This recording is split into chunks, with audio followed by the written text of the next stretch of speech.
सेवा सहयोग र सद्भावको 121औं दिन कोरोना कभरेज न्युज पहलको यो विशेष प्रस्तुतिमा स्वागत छ। आदरणीय दर्शकवृन्द, म सुशील पाण्डे र हामी यतिखेर जुटिसकेका छौँ यहाँहरूका समस्या सुनेर समस्या सम्बोधन गर्ने यो खबर कर्ममा सामाजिक उत्तरदायित्व निर्वाह गर्ने पत्रकारिताको व्यावसायिक धर्ममा हामी लागिरहेका छौँ र कोरोनाको जोखिमलाई, कोरोना सङ्क्रमणको जोखिमलाई न्यूनीकरण गर्नका निमित्त लगाइएको लकडाउनको औपचारिक अन्त्यको घोषणा भइसके पनि कोरोना सङ्क्रमणको जोखिम चाहिँ यथावत छ र अझै जोखिम बढेको हामी आकलन गर्न सक्छौँ। हामी अझै सावधान र सचेत हुनुपर्ने जरुरी छ आदरणीय दर्शकवृन्द। र यतिखेर यहाँहरूका विविध खालका समस्याहरू, बहुआयामिक खालका समस्याहरू सम्बोधन गर्नका निमित्त यहाँहरूको आग्रह आइरहेको छ र त्यसका निमित्त हामी साझा पहलमा जुटिरहेका छौँ।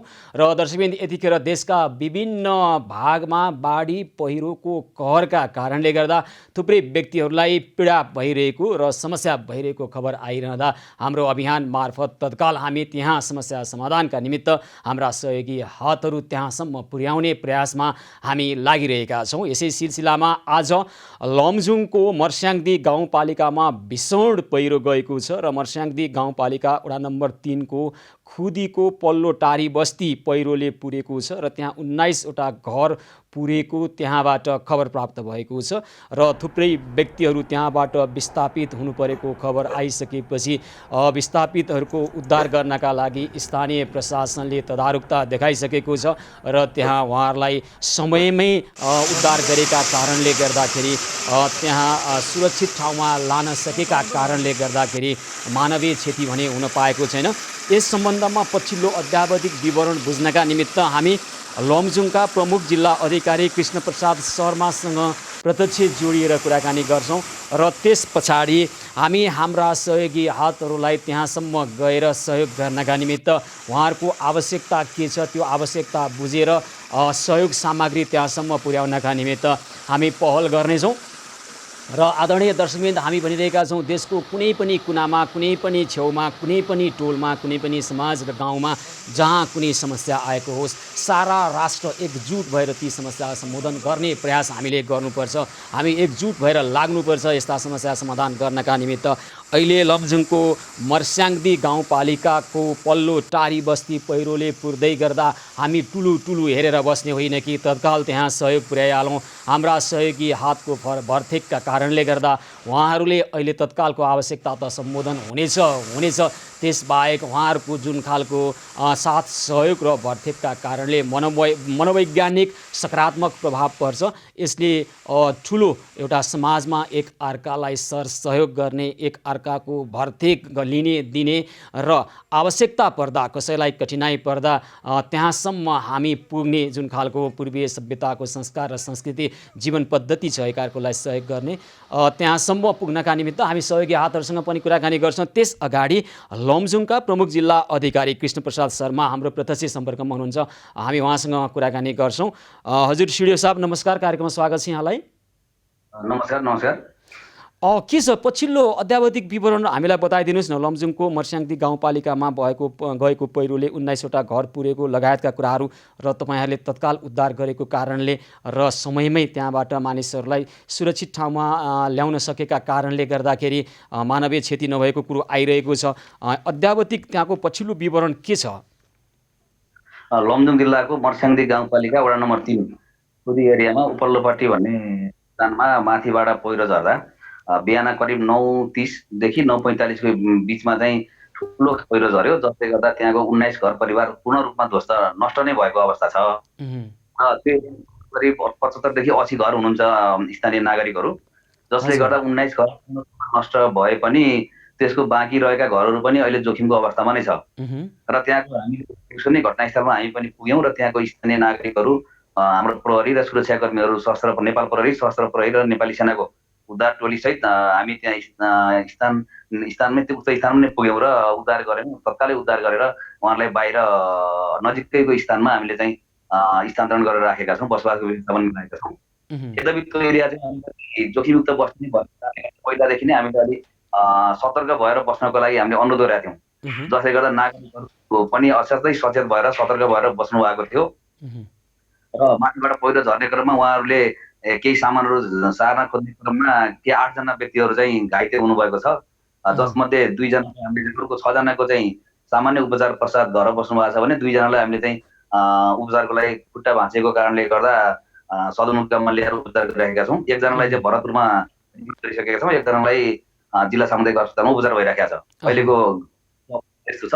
यद्यपि त्यहाँ चाहिँ ठुलो खालको पहिरो र चाहिँ माथिबाट आएर 81 पहिरो झरेर चाहिँ 19 वटा घरलाई पूर्ण रूपमा अँठाउले नष्ट गर्दा पनि हुँदा पनि मानवीय क्षति हुन सकेन। दुःखद घटना हुँदा पनि मानवीय क्षति नभएकोमा हामीलाई शिविर लागेको छ।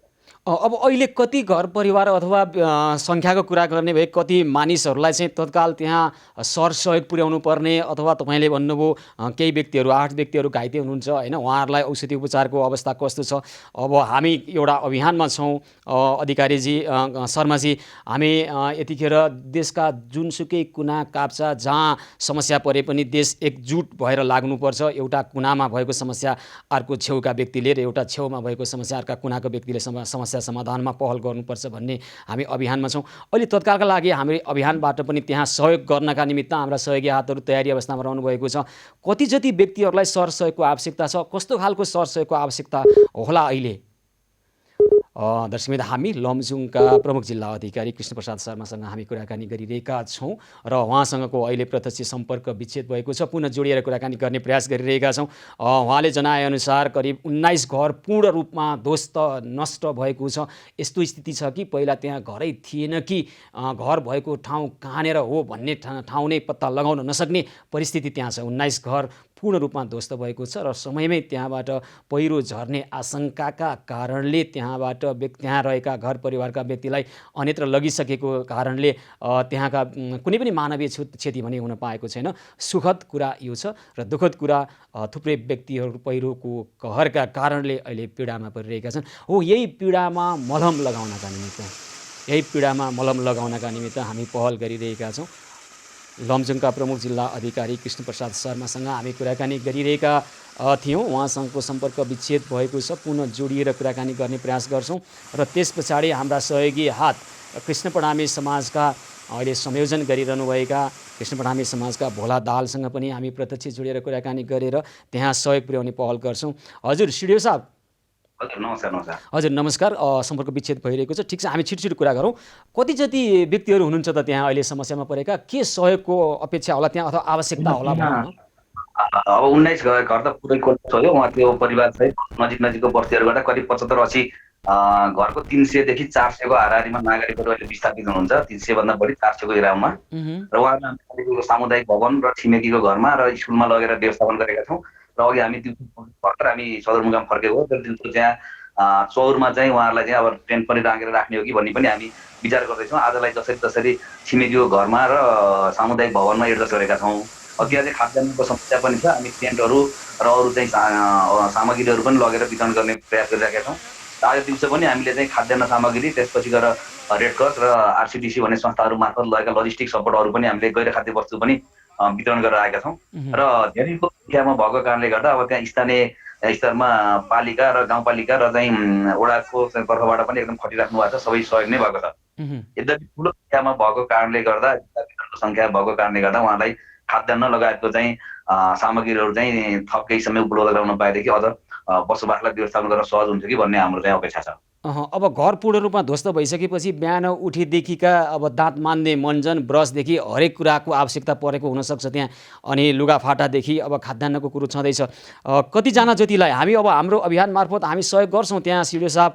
कतिजना जति यहाँहरूको समन्वयमा, स्थानीय तहका जनप्रतिनिधिहरूको समन्वयमा हामी त्यहाँ हाम्रो अभियान मार्फत सहयोगको पहल हामीले सुरु गरिसकेका छौँ।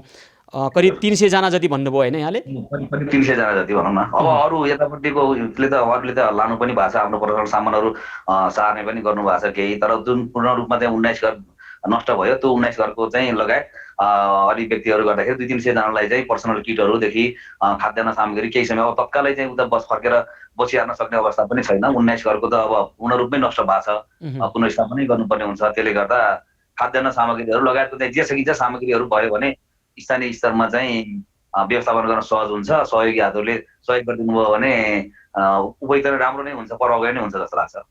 हुन्छ, हामी अहिले तत्काललाई आवश्यकता पर्ने कुराहरू बुझेर हामी त्यहाँ सहयोगी हातहरू आउनुहुनेछ। यहाँहरूले समन्वय गरिदिनु होला र स्थानीय तहका जनप्रतिनिधिहरूसँग पनि हामी समन्वय गर्नेछौँ। अनि अब उहाँहरूलाई पुनर्स्थापना गर्नका निमित्त केही अब सोच बनाएको अवस्था छ कि छैन? 19वटा घर त तपाईँले अघि पनि हामीसँग भन्नुभएको थियो, घर नै कहाँ थियो र त्यहाँ भन्ने खालको परिस्थिति छ। उहाँहरूलाई पुनर्स्थापना गर्नको लागि, घर बनाउनका लागि सहयोग गर्नका निमित्त त्यस्तो केही सोचहरू आएको छ?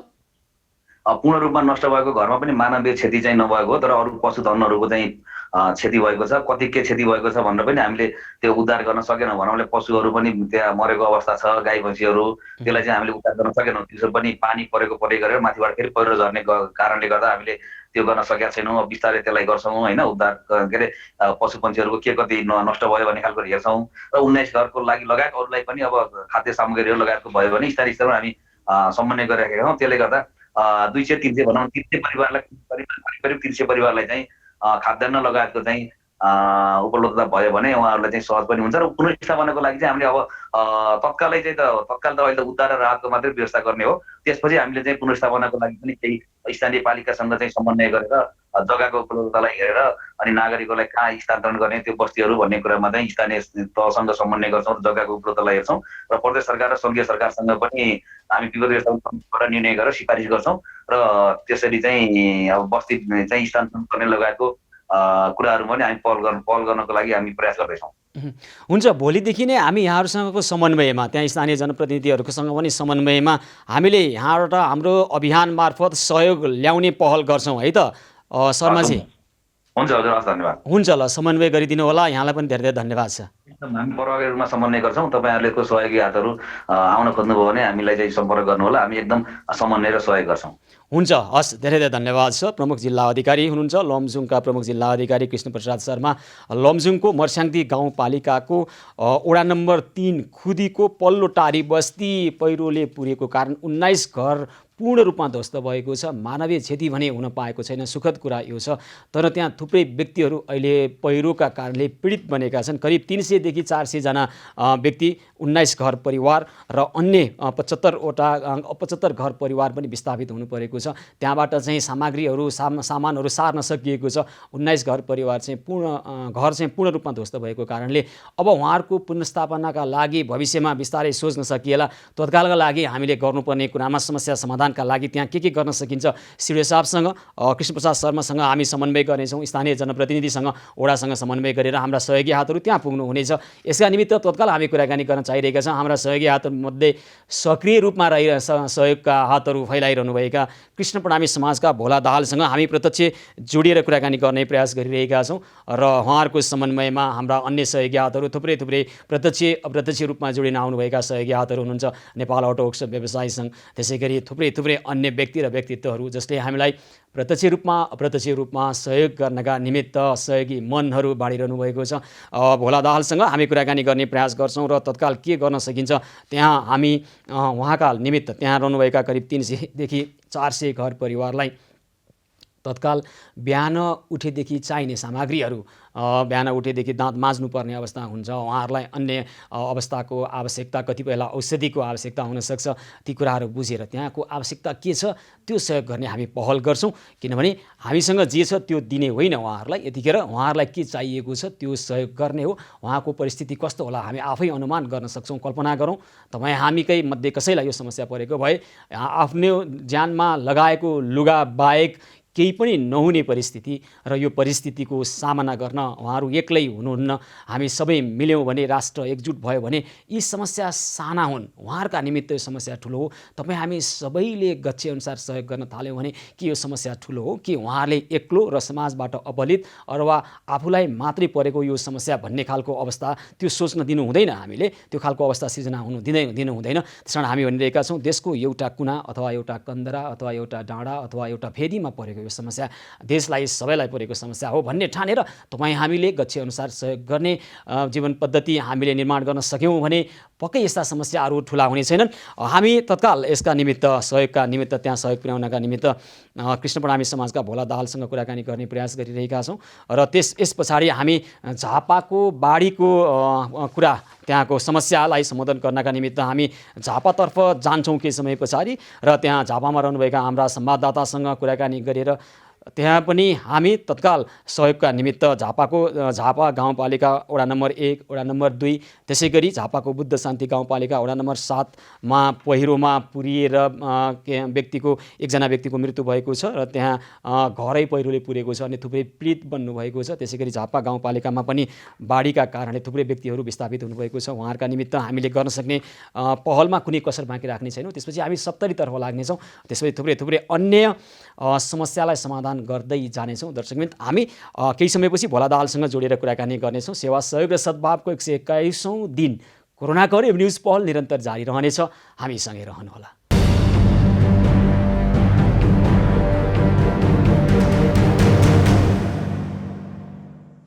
सेवा सहयोग र सद्भावको 121औं दिन कोरोना कवरेज न्युज पहलको यो विशेष प्रस्तुतिमा पुनः स्वागत छ। आदरणीय दर्शकवृन्द, हामी यतिखेर लागिरहेका छौँ यहाँहरूका समस्या सुनेर समस्या सम्बोधन गर्ने यो खबर कर्ममा। र यस अगाडि हामीले लमजुङको मर्स्याङदी गाउँपालिकामा पहिरोबाट पीडित भएका त्यहाँका 19 घर परिवार अत्याधिक पीडित छन् र त्यस्तै अन्य 75 घर परिवार करिब 300 देखि 400 जना अहिले निकै कठिनाई र समस्या भोगिरहेको खबर हामीले प्राप्त गरेका छौँ। त्यहाँका प्रमुख जिल्ला अधिकारी लमजुङका प्रमुख जिल्ला अधिकारी कृष्णप्रसाद शर्मासँग पनि हामीले भर्खरै कुराकानी गऱ्यौँ प्रत्यक्ष जोडिएर। अब हामी यो समस्या समाधान गर्नका लागि हाम्रा सहयोगी हात कृष्ण प्रणामी समाजका भोला दाहालसँग कुराकानी गर्नेछौँ र तत्काल छिटोभन्दा छिटो के समस्या त्यहाँको अवस्था बुझेर त्यहाँको अवस्था र त्यहाँको आवश्यकतालाई बुझेर हामी तत्काल समस्या समाधानको पहल गर्नेछौँ। यतिखेर प्रत्यक्ष सम्पर्कमा आउनुभएको छ भोला दाहाल। भोलाजी नमस्कार, कार्यक्रममा स्वागत छ यहाँलाई। नमस्कार सुशीलजी। भोलाजी, तपाईँ कार्यक्रम हेरिरहनु भएको छ होइन त? यतिखेर लमजुङको मर्स्याङदी गाउँपालिकामा भएको यो समस्या समाधानका निमित्त हामीले अब तत्काल केही गरिहाल्नुपर्ने अवस्था छ भोलाजी। हो सुशीलजी, मैले हेर्दै पनि छु र यसअघि यो हाम्रो प्रत्यक्ष प्रसारणभन्दा अगाडि पनि तपाईँसँग मेरो कुराकानी हुने क्रममा मैले लमजुङमा हाम्रा साथीहरूसँग सम्पर्क गरेको छौँ र हाम्रा लमजुङका साथीहरूले त्यो के गरेर सहयोग गर्न सकिन्छ भनेर लागिसक्नु भएको छ सुशील। को हुनुहुन्छ त्यहाँ लमजुङमा? हाम्रो आनन्द प्रसाद ढुङ्गाना भन्ने हाम्रो जिल्लामा कृष्ण प्रणामी समाजको अध्यक्ष हुनुहुन्छ। उहाँले चाहिँ त्यहाँ गाविसको अध्यक्ष अर्जुन गुरुङजीसँग र वडा अध्यक्ष प्रेम बस्नेतसँग कुराकानी गरिसक्नु भएको रहेछ र अरू पनि हाम्रा साथीहरूसँग कुराकानी गरिरहनु भएको छ र उहाँले त्यस क्षेत्रमा अहिले तत्कालै केही कपडा र केही खाद्यान्नहरू लानुपर्ने उहाँले बुझ्नु भएको छ र अझ विस्तृत रूपमा उहाँले सम्पर्क गरिरहनु भएको छ सुशील। अब हामी छिटोभन्दा छिटो त्यहाँको आवश्यकतालाई सम्बोधन गर्नका निमित्त अब 19 घर त पूर्ण रूपमा ध्वस्त भएको छ भनेको त्यो घर पहिला जहाँ थियो त्यहाँ अहिले घर छ कि छैन भन्ने स्थिति छ। त्यसकारण उहाँलाई चाहिने एकदमै एउटा व्यक्ति जिउनको लागि प्रत्येक दिन बिहानदेखि बेलुकासम्म के चाहिन्छ त्यो सबै कुरा पुर्याउने प्रयासमा हामी जुटौँ र खाद्यान्नको कुरामा पनि त्यहाँका प्रमुख जिल्ला अधिकारी कृष्णप्रसाद शर्माले हामीलाई खाद्यान्न सहयोग भए पनि हुन्छ भन्नुभएको छ। उहाँहरूसँग पनि समन्वय गरेर त्यहाँका प्रमुख जिल्ला अधिकारी कृष्णप्रसाद शर्मासँग पनि समन्वय गरेर र त्यहाँ रहनुभएका कृष्ण प्रणामी समाजका व्यक्तिहरूसँग यहाँले समन्वय गरेर हाम्रो अभियान मार्फत कोरोना कवरेज न्युज पहलको अभियान मार्फत त्यहाँ तत्काल आवश्यकतालाई सम्बोधन गर्नको लागि तत्काल भोलिदेखि नै हामी त्यहाँ कहिलेसम्म पुर्याउन सकिएला अहिले बुझ्दै गर्दा तपाईँले बुझ्दै गर्दा? अहिले भर्खरै मैले उहाँसँग सम्पर्क गर्दाखेरि अहिले त्यस क्षेत्रमा फेरि पनि पानी धेरै ठुलो पानी परिरहेको अवस्था रहेछ। त्यहाँ जानलाई अलिक कठिनाइ रहेको त्यहाँका व्यक्तिहरूले उहाँलाई जानकारी गराउनु भएको छ र भोलि बिहानैदेखि त्यहाँको कति जान सकिन्छ के गर्न सकिन्छ भनेर समन्वय गरेर सहयोग गर्ने उहाँले मलाई चाहिँ जानकारी गराउनु भएको छ सुशीलजी। र हामीले यहाँबाट पनि केही अहिले तत्काल केही गर्नुपर्छ भने भोलिदेखि नै पहल सुरु गरिहालौँ है त भोलाजी? एकदमै सुशीलजी, र यो लमजुङको साथसाथै हामीले विगतका वर्षहरूमा पनि यो बाढी पहिरो र दैवी प्रकोपमा हाम्रो कृष्ण प्रणामी समाजका युवा सङ्गठनबाट काम हुँदै गरेको र अहिले पनि हामीले विभिन्न जिल्लाहरूमा समस्याहरू देखिएकोले अहिले हामीले ग्रुपमा एउटा मिटिङ गरेर हाम्रो मातृका प्याकुरेलजीको समन्वयमा देशभरि नै कहाँ के गर्न सकिन्छ अलिकति सतर्क भएर सहयोग गर्नलाई हामी तयार हुनुपर्छ भनेर हामीले एउटा भर्खरै पनि एउटा निर्णय गरेका छौँ र हामीले प्रणामी समाजबाट कहाँ के गर्न सकिन्छ त्यो हामी तयार रहेका छौँ। हुन्छ भोलाजी, अब हाम्रो अभियानसँग जोडिएर यहाँहरू कोरोना सङ्क्रमणको निमित्त न्यूनीकरण गर्नका लागि लगाइएको लकडाउन पछाडि नै हामीसँग जोडिएर यहाँहरूले प्रभावकारी ढङ्गबाट काम गरिरहनु भएको छ र यस्ता खालका समस्या समाधान गर्नका लागि तत्काल हामी पहल गरि नै हालौँ र त्यहाँ 8 जना घाइते हुनुभएको कुरा पनि छ होइन। उहाँहरूलाई औषधि उपचारका लागि पनि के गर्न सकिन्छ,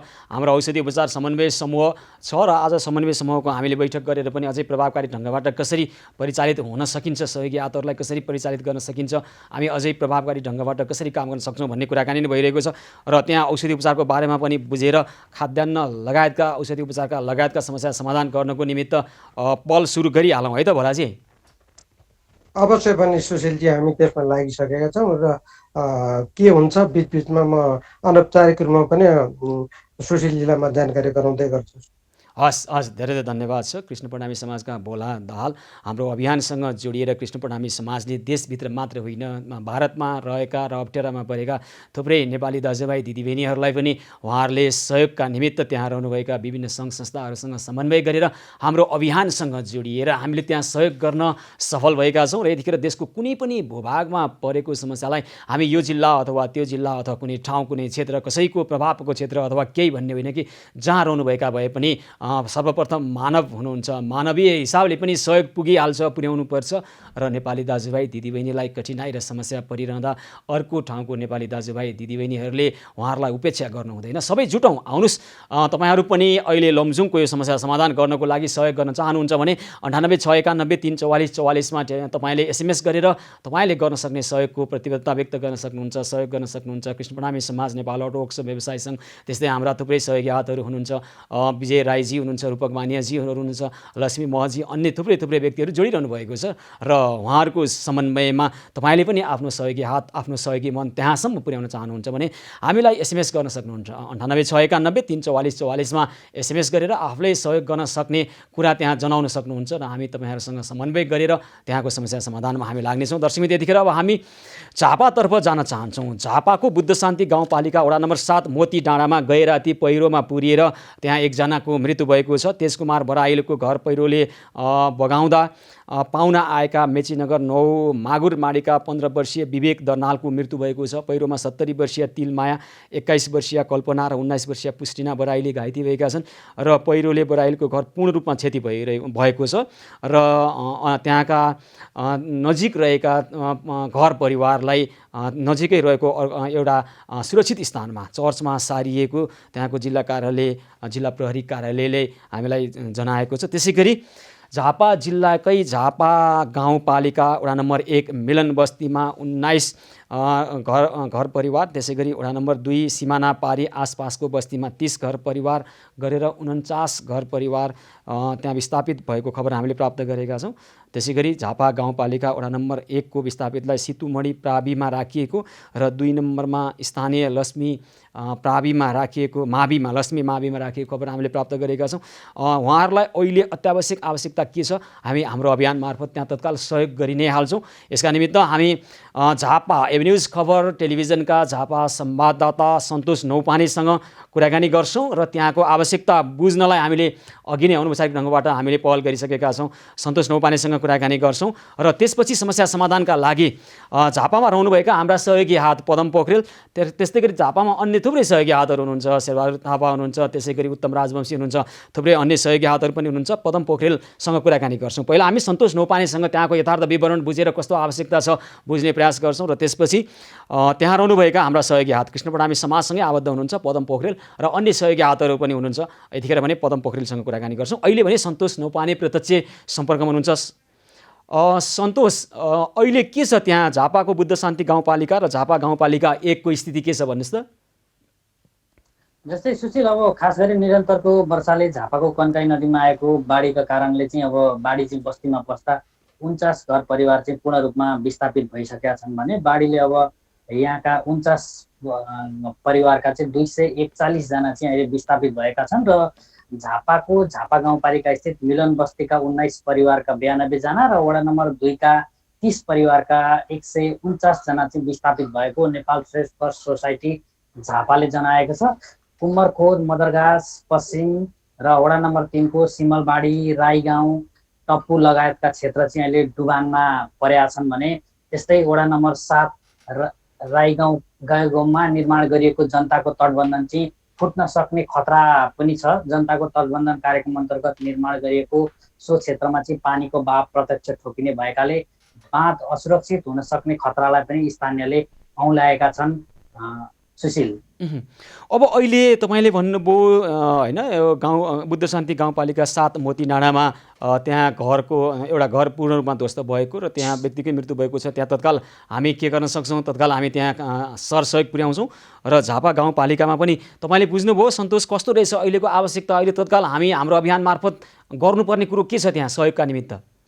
त्यो सुशील, अब त्यस्तै झापाको बुद्ध शान्ति 7 अब मोती डाँडामा चाहिँ गएर चाहिँ पहिरोमा पुरिएर चाहिँ एकजना 15 वर्षीय बालकको चाहिँ अब मृत्यु भएको छ। र अब यी चाहिँ पाहुना गएका मेचीनगर नगरपालिका मागुरमाडीका 15 वर्षीय विवेक दनालको मृत्यु भएको जिल्ला प्रहरी कार्यालयले जनाएको छ। पहिरोमा परेर चाहिँ 3 जना व्यक्ति घाइते भएका छन् र सामान्य घाइते भएका ती व्यक्तिहरूको उपचारपछि उनीहरू घर फर्किसकेका छन् र जोखिममा परेका अरू 2 घरलाई पनि सुरक्षित स्थानमा सारिएको प्रहरीले हामीलाई जानकारी दिएको छ। र भर्खरै मात्र मैले झापाका प्रमुख जिल्ला अधिकारीदेखि लिएर सम्बन्धित निकायका मानिसहरूलाई कुराकानी गर्दाखेरि अब आवश्यक पर्ने अहिले चाहिँ अब जस्तै खाद्यान्न, लत्ता कपडा लगायतका सामग्रीहरू चाहिँ आवश्यक छ र करिब 300 घर परिवार 300 जना व्यक्तिहरूलाई चाहिँ अहिले अब सामुदायिक स्कुलमा राखिएको छ झापा गाउँपालिकाको। र उनीहरूलाई चाहिँ अहिले स्थानीय तहले खाना खुवाउने कार्यक्रम चाहिँ गरिरहे तापनि अब केही सामग्रीहरूको चाहिँ अभाव हुन सक्नेलाई पनि मध्यनजर गरिएको छ भने अब बाढीको र पानीको बहाव चाहिँ अझ बढ्न सक्ने सम्भावनाले गर्दाखेरि अझ मानिसहरू थपिन सक्ने र आवश्यकताहरू पनि थपिन सक्ने तर्फ आकलन गर्न सकिन्छ। सुशील, भनेपछि हामीले तत्काल अहिले खाद्यान्न पुर्याउनु पर्ने अवस्था छ र अन्य के आवश्यकता छन् भनी बुझ्नु होला, औषधि उपचारको सम्बन्धमा के छ होइन सन्तोष, त्यसपछि तत्काल हामी सहयोग गरिहाल्छौँ त्यहाँ हाम्रो अभियान मार्फत है त।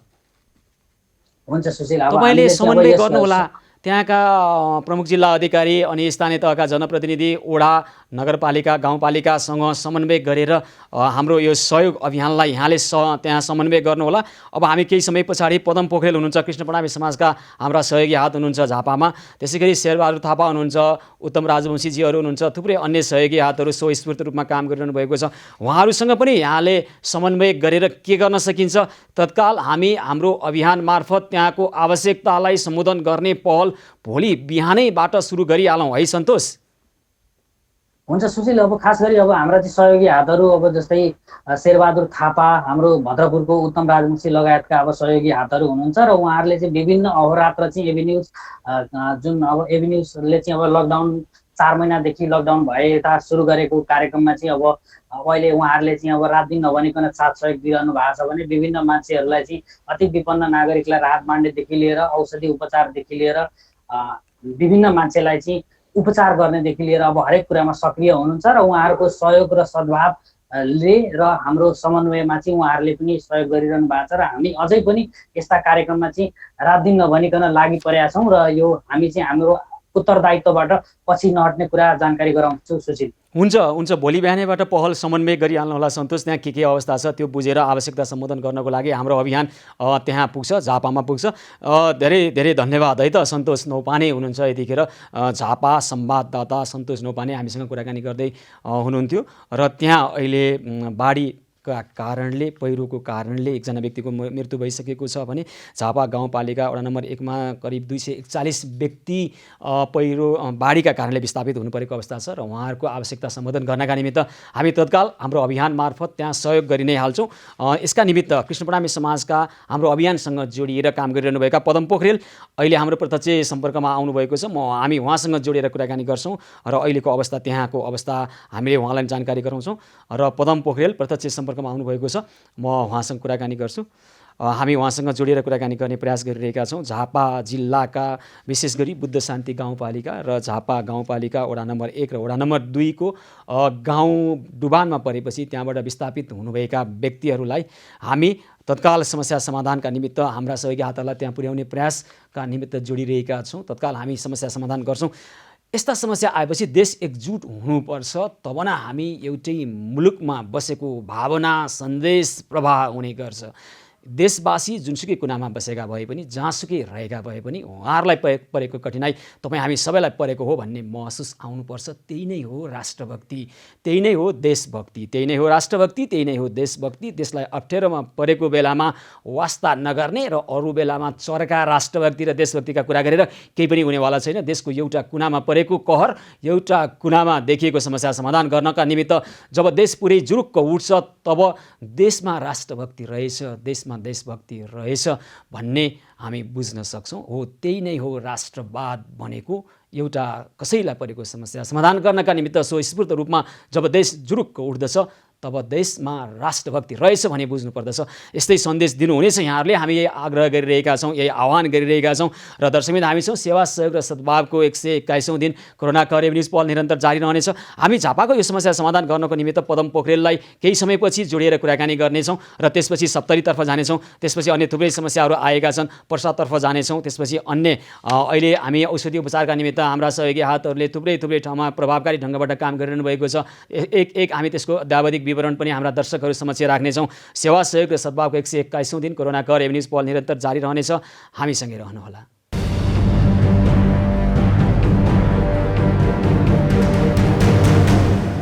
निमित्त त्यहाँसम्म पुग्ने प्रयासमा यतिखेर हामीसँग पदम पोखरेल हुनुहुन्छ, कृष्ण प्रणामी समाजका पदम पोखरेल। त्यसपछि तत्काल हामी उत्तम कुमार राजवंशीसँग पनि प्रत्यक्ष जोडेर कुराकानी गर्नेछौँ र उहाँहरूको समन्वयमा हाम्रो अभियान मार्फत तत्काल त्यहाँ उहाँहरूको आवश्यकता, पीडितको आवश्यकता अनुसार सहयोग सामग्री तत्काल हामी पुर्याइ नै हाल्छौँ। यतिखेर पदम पोखरेल प्रत्यक्ष सम्पर्कमा हुनुहुन्छ। पदमजी नमस्कार, कार्यक्रममा स्वागत छ यहाँलाई। नमस्कार हजुर। नमस्कार। नमस्कार हजुर। ल भन्नुहोस् त, अब तपाईँले टेलिभिजन हेरिरहनु भएको छ होइन? अब झापाको बुद्ध शान्ति गाउँपालिका र त्यहाँ झापा गाउँपालिका वडा नम्बर 1 र वडा नम्बर 2 मा पहिरो र बाढीका कारणले व्यक्तिहरू विस्थापित हुनुभएको छ। बुद्ध शान्ति गाउँपालिका वडा नम्बर 7 मोती डाँडामा पहिरोको कारणले एकजनाको मृत्यु भएको छ, घर ध्वस्त भएको छ। त्यहाँ तत्काल हामीले सहयोग पुर्याउनका निमित्त हाम्रा संवाददाता सन्तोष नौपानेसँग पनि कुराकानी गरेका छौँ। अन्य सहयोगी हातहरू पनि हुनुहुन्छ। सबैसँग समन्वय गरेर, स्थानीय जनप्रतिनिधिसँग पनि समन्वय गरेर तत्काल आवश्यकता अनुसारको सहयोग पुर्याइहाल्नु पर्यो। पदमजी टेलिभिजनको आवाज सानो बनाएर हामी प्रत्यक्ष कुराकानी गरौँ है। हजुर हजुर। अब यो बुद्ध शान्ति गाउँपालिकाको वडा नम्बर 7 को एकजनाको मृत्यु भएको, 2 जना घाइते रहनु भएको, 4 जनाको सकुशल उद्धार गरेको कुरा। भन्नुहोस् त्यो सुन्नपट्टि नलाग्नुहोस् है।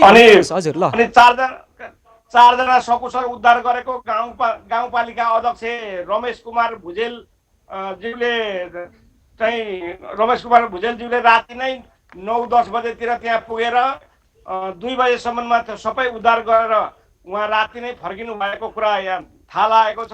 र त्यहाँ गाउँपालिकाको तर्फबाट पनि सहयोग प्राप्त गरेको छ। एकजना हाम्रो नागरिक समाजको गङ्गा श्रेष्ठले पनि त्यहाँ सहयोग गर्नुभएको छ।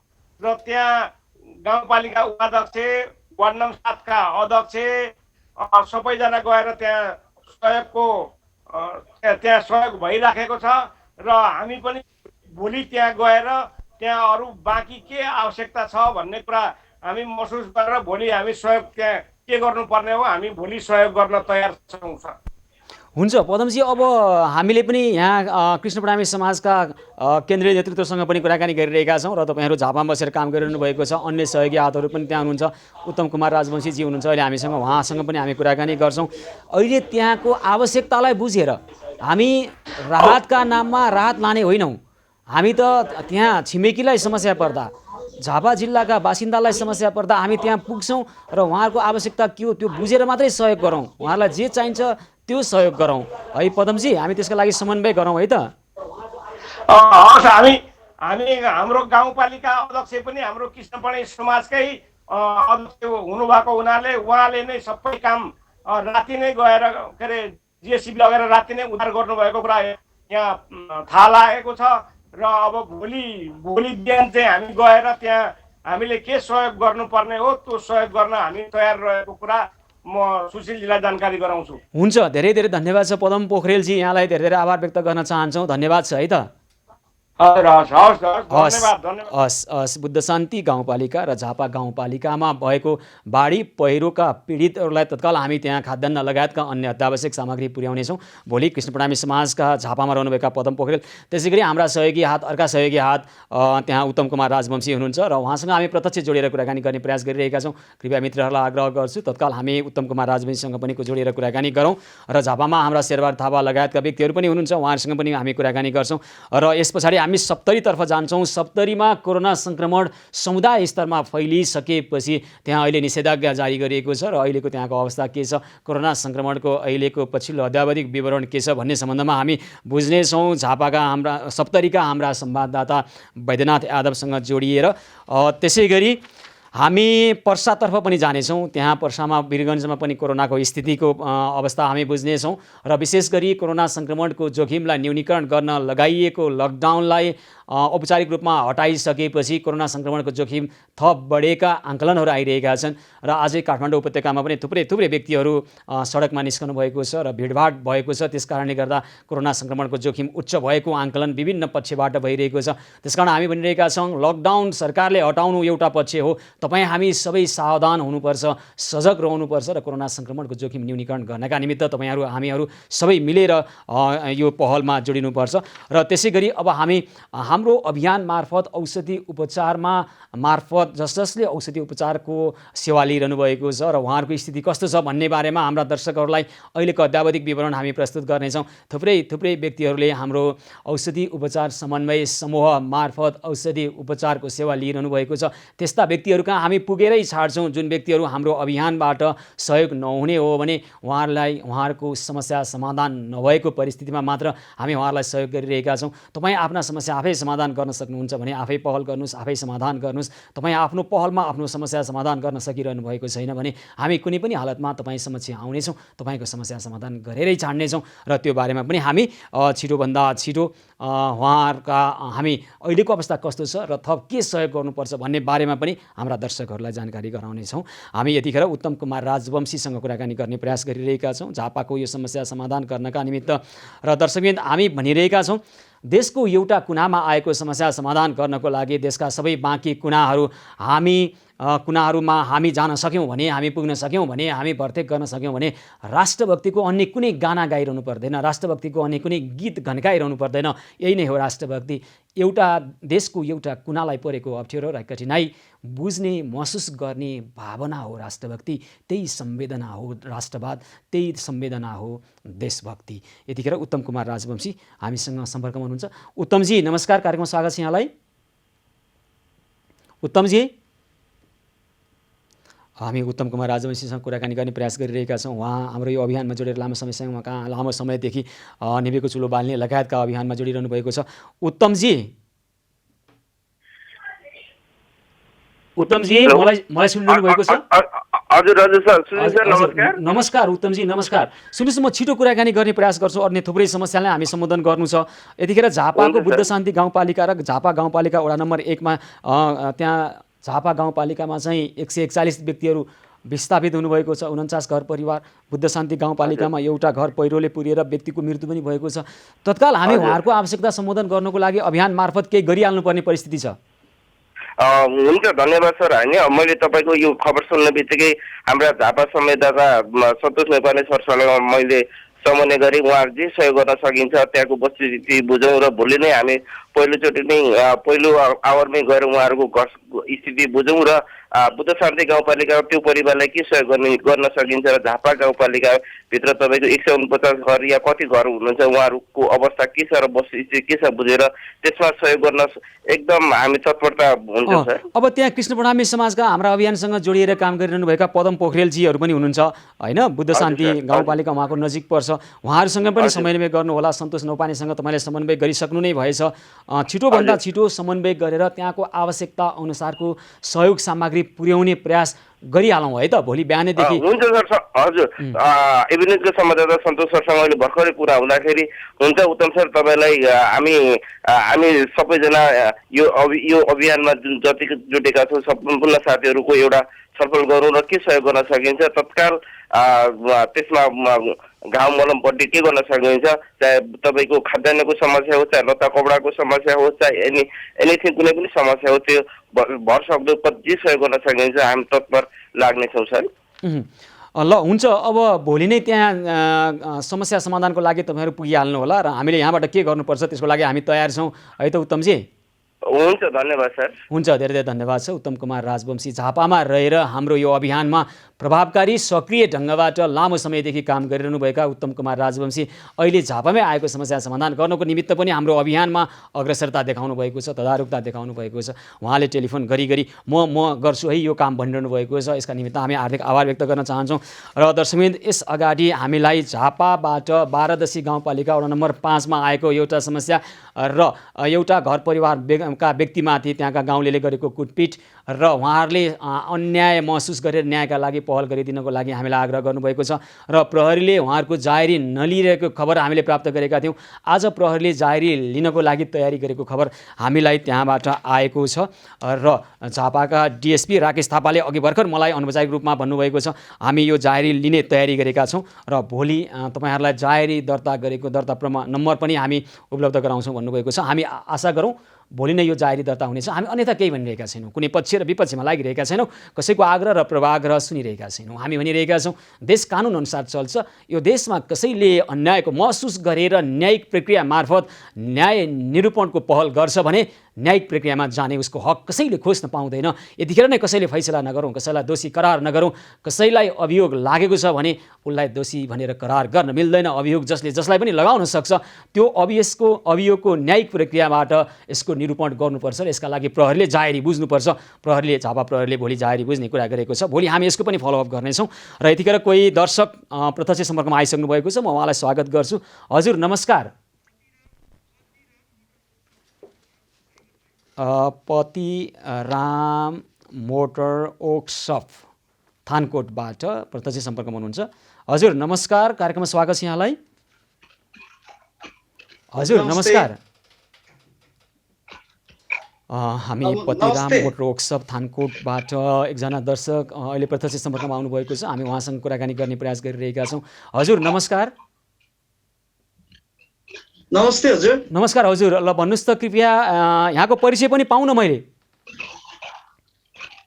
म चाहिँ हाम्रो सेवा केन्द्र परितोष मोटर वर्कसपको स्टाफ हो खासमा फाउन्डर छु। अनि हाम्रो वर्कसपले चाहिँ अब केही सहयोग गरौँ भन्ने कुरा भइरहेको थियो अनि तपाईँको न्युज हेर्दै थिएँ अनि त्यही भएर मेसेज गरिहालेको नि। ए हुन्छ। के परितोष मोटर वर्कसप भन्नुभयो? हजुर हाम्रो सेवा केन्द्र परितोष मोटर वर्कसप। ए मैले त यहाँ अर्कै आयो खबर, त्यही भएर है। ल यहाँको शुभ नाम पनि भन्नुहुन्छ कि? उहाँसँग सम्पर्क विच्छेद भएको छ। परितोष मोटर वर्कसप थानकोटबाट हाम्रो अभियानलाई सहयोग गर्नका निमित्त एक युवा आउनुभएको छ र हामी उहाँसँग पुनः कुराकानी गर्ने प्रयास गरिरहेका छौँ।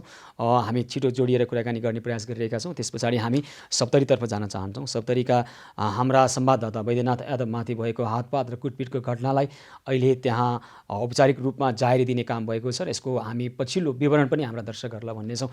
कुनै पनि सञ्चारकर्मी, कुनै पनि खबरकर्मीलाई खबर सङ्कलनबाटै रोक्नु यो संविधानको खिलाफमा उत्रने राष्ट्र सेवक कर्मचारी भनिएका व्यक्तिहरूले जुन हरकत देखाउनु भएको छ यसका निमित्त हामी कानुनी उपचार खोजेर हाम्रा संवाददाता अगाडि बढ्न चाहनु भएको छ। त्यसका निमित्त उहाँले गर्नुभएको र त्यहाँ प्रमुख जिल्ला अधिकारीसँग उहाँले राख्नुभएको औपचारिक जाहेरीका सम्बन्धमा पनि हामी जानकारी गराउनेछौँ।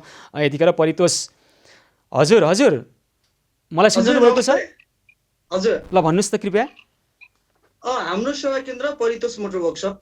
ल भन्नुहोस् त के सहयोग गर्न चाहनुहुन्छ यहाँले? त्यही एउटा कान्ति हस्पिटलमा थियो नि एउटा सुभाष पासवान। हजुर त्यो रड लागेर चाहिँ उपचारको लागि चाहिँ हेल्प भनेर त्यो सुनेको थिएँ। अनि त्यसैको निम्ति चाहिँ हामीले चाहिँ थोरै सहयोग गर्नको निम्ति चाहिँ अनि हामी पनि कति सहयोग गर्न चाहनुहुन्छ? हाम्रोबाट 20,000 अहिले। 20,000 रुपैयाँ तपाईँ सुभाष पासवान 8 वर्षीय सुभाष पासवानको छातीमा घाउ भएको छ, उहाँको केही फोक्सो बिग्रिसकेको अवस्था छ, उहाँलाई सहयोग गर्न चाहनुहुन्छ? हजुर हजुर हुन्छ, धेरै धेरै आभार व्यक्त गर्न चाहन्छौँ, धेरै धेरै धन्यवाद भन्न चाहन्छौँ यहाँलाई है त। हस् हस् धन्यवाद यो प्लेटफर्म दिनुभयो त्यसको निम्ति धेरै धन्यवाद तपाईँहरूलाई नि। हस्, यहाँले सद्भाव र सदास्यता बाँड्नुभयो, यसका लागि धेरै धेरै कृतज्ञता व्यक्त गर्न चाहन्छौँ। थानकोटबाट हाम्रो सेवा केन्द्र परितोष मोटर वर्कसपबाट सुभाष पासवानका निमित्त उहाँले रु 20,000 सहयोग गर्न चाहनुभएको छ, यसका लागि हामी उहाँलाई हार्दिक आभार व्यक्त गर्न चाहन्छौँ। दर्शकबिन, हामी छौँ सेवा सहयोग र सद्भावको 121औं दिन। कोरोना करेब न्युज पहल निरन्तर जारी रहनेछ र हामी यस पछाडि सप्तरीका घटना, त्यसैगरी पर्साका र अन्य थुप्रै थुप्रै समस्या र समाधान गर्ने पहलका साथ उपस्थित हुनेछौँ। कार्यक्रम निरन्तर जारी रहनेछ, हामीसँगै रहनुहोला।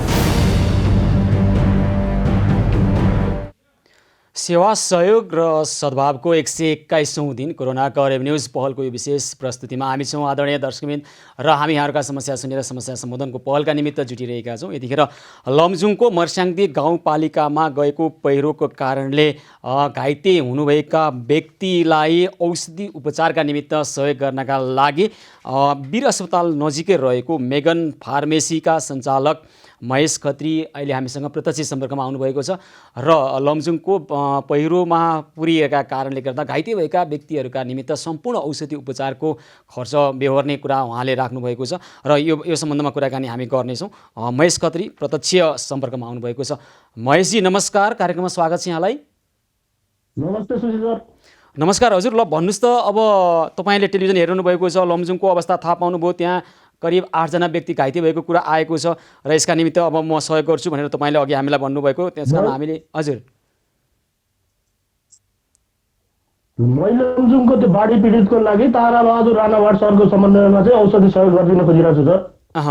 हुन्छ। अब लमजुङको त्यहाँ बाढी भन्दा नि पहिरो पीडित भनौँ न, पहिरो पीडितको जो घाइते हुनुभएको छ उहाँको उपचारका निमित्त होइन त?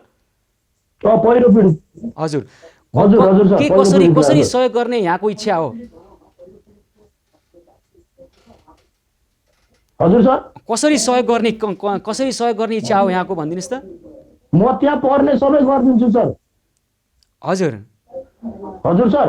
हजुर हजुर महेशजी, अब भनेपछि त्यहाँ 8 जना घाइते हुनुभएको म त्यहाँ पैसा पठाउनु परे पनि औषधि पठाउनु परे पनि म ताराबहादुर सरको समन्वयमा म जसको मद्दत गरिदिन्छु सर। हुन्छ महेशजी, ल हामी यहाँलाई धेरै धेरै धन्यवाद भन्न चाहन्छौँ, धेरै आभार व्यक्त गर्न चाहन्छौँ। त्यहाँ 8 जना घाइते हुनुहुन्छ, उहाँहरूलाई चाहिने उपचारका निमित्त यहाँले अब आर्थिक सहयोग अथवा औषधिकै निमित्त पनि सहयोग गर्ने प्रतिबद्धता व्यक्त गर्नुभएको छ, धन्यवाद भन्न चाहन्छौँ। हजुर हस्, धन्यवाद सर। हस्, धेरै धेरै धन्यवाद छ। वीर अस्पताल नजिकै मेगन फार्मेसी का सञ्चालक हुनुहुन्छ महेश खत्री। उहाँले लमजुङमा पहिरोबाट घाइते भएका, अघि हामीले त्यहाँका प्रमुख जिल्ला अधिकारीसँग कुराकानी गर्दा 8 जना व्यक्ति घाइते हुनुभएको कुरा गर्नुभएको छ र घाइतेका सम्पूर्ण उपचार खर्च म बेहोर्छु भन्नुभएको छ महेश खत्रीले। ताराबहादुर राणावाडको समन्वयमा महेश खत्रीले देखाउनु भएको यो सदास्यताप्रति हाम्रो यो अभियानमा जोडिएर सहयोगी हातका रूपमा निभाउन लाग्नुभएको भूमिकाका निमित्त हामी हार्दिक आभार व्यक्त गर्न चाहन्छौँ। आदरणीय दर्शकबिन, यतिखेर भने हामी सप्तरीतर्फ जान चाहन्छौँ। त्यहाँ हाम्रा संवाददाता वैद्यनाथ यादव हुनुहुन्छ र 2 साता अगाडि कोरोनाकै कारणले एकजना व्यक्तिको मृत्यु भइसकेपछि घरका अन्य सबै परिवारलाई कोरोनाको सङ्क्रमण देखिएको छ र राजविराजमा, सप्तरीको राजविराजमा आज मात्र थप 48 जना सङ्क्रमित भएको खबर आइरहेको छ र सप्तरीमा अहिले 404 जनाभन्दा बढी व्यक्ति कोरोना सङ्क्रमित भइसकेको फेला परेको हामीले खबर प्राप्त गरेका छौँ र स्थानीय प्रशासनले भोलि बिहान 5 बजेदेखि अर्को आदेश नहुन्जेलसम्मको लागि निषेधाज्ञा कर्फ्यू जारी गरेको खबर छ र राजविराजको गजेन्द्र नारायण सिंह अस्पताललाई पनि सिल गरेको खबर हामीले प्राप्त गरेका छौँ। यो सम्बन्धमा हामी कुराकानी गर्न गइरहेका छौँ। वैद्यनाथ यादव हुनुहुन्छ सप्तरीमा, हामी छोटो कुराकानी गर्नेछौँ वैद्यनाथ यादवसँग र हामी छोटो कुराकानी गर्ने प्रयास गरिरहेका छौँ। र यसअगाडि वैद्यनाथ यादव हाम्रा संवाददाता हुनुहुन्छ सप्तरीका, सप्तरीको केही स्थानीय तहमा भएको अनियमितताको आशंकासहित उहाँले खबर सङ्कलन गर्दै जाँदा उहाँमाथि आक्रमण भएको छ, उहाँमाथि दुर्व्यवहार भएको छ र यो बारेमा पनि प्रमुख जिल्ला सप्तरीका प्रमुख जिल्ला अधिकारी शङ्कर हरि आचार्यलाई दुर्व्यवहार गर्ने कर्मचारीलाई नेपालको प्रचलित कानुन बमोजिम कारबाही गर्न र विभागीय कारबाही गर्नका निमित्त पनि उहाँले औपचारिक रूपमा जाहेरी हाल्नुभएको छ, जाहेरी गर्नुभएको छ र यसबारेमा सूचना लुकाउने कर्मचारी, त्यसै गरी कागज मिलाएर कृषकको घर आँगन वहाँ खेतमा ट्युबवेल पुगिसक्यो भन्ने तर ट्युबवेल केवल कागजमै सीमित हुने परिस्थिति उहाँले पर्दाफास गरिसकेपछि उहाँमाथि जसरी दुर्व्यवहार गर्ने काम त्यहाँ भएको छ, जसरी अनियमिततालाई लुकाउने, एकातर्फ सूचना नदिने, सूचना लुकाउने, गैरकानुनी काम गर्ने, अर्कोतर्फ भ्रष्टाचारका नयाँ नयाँ नमुना र शैली विश्वलाई सिकाउने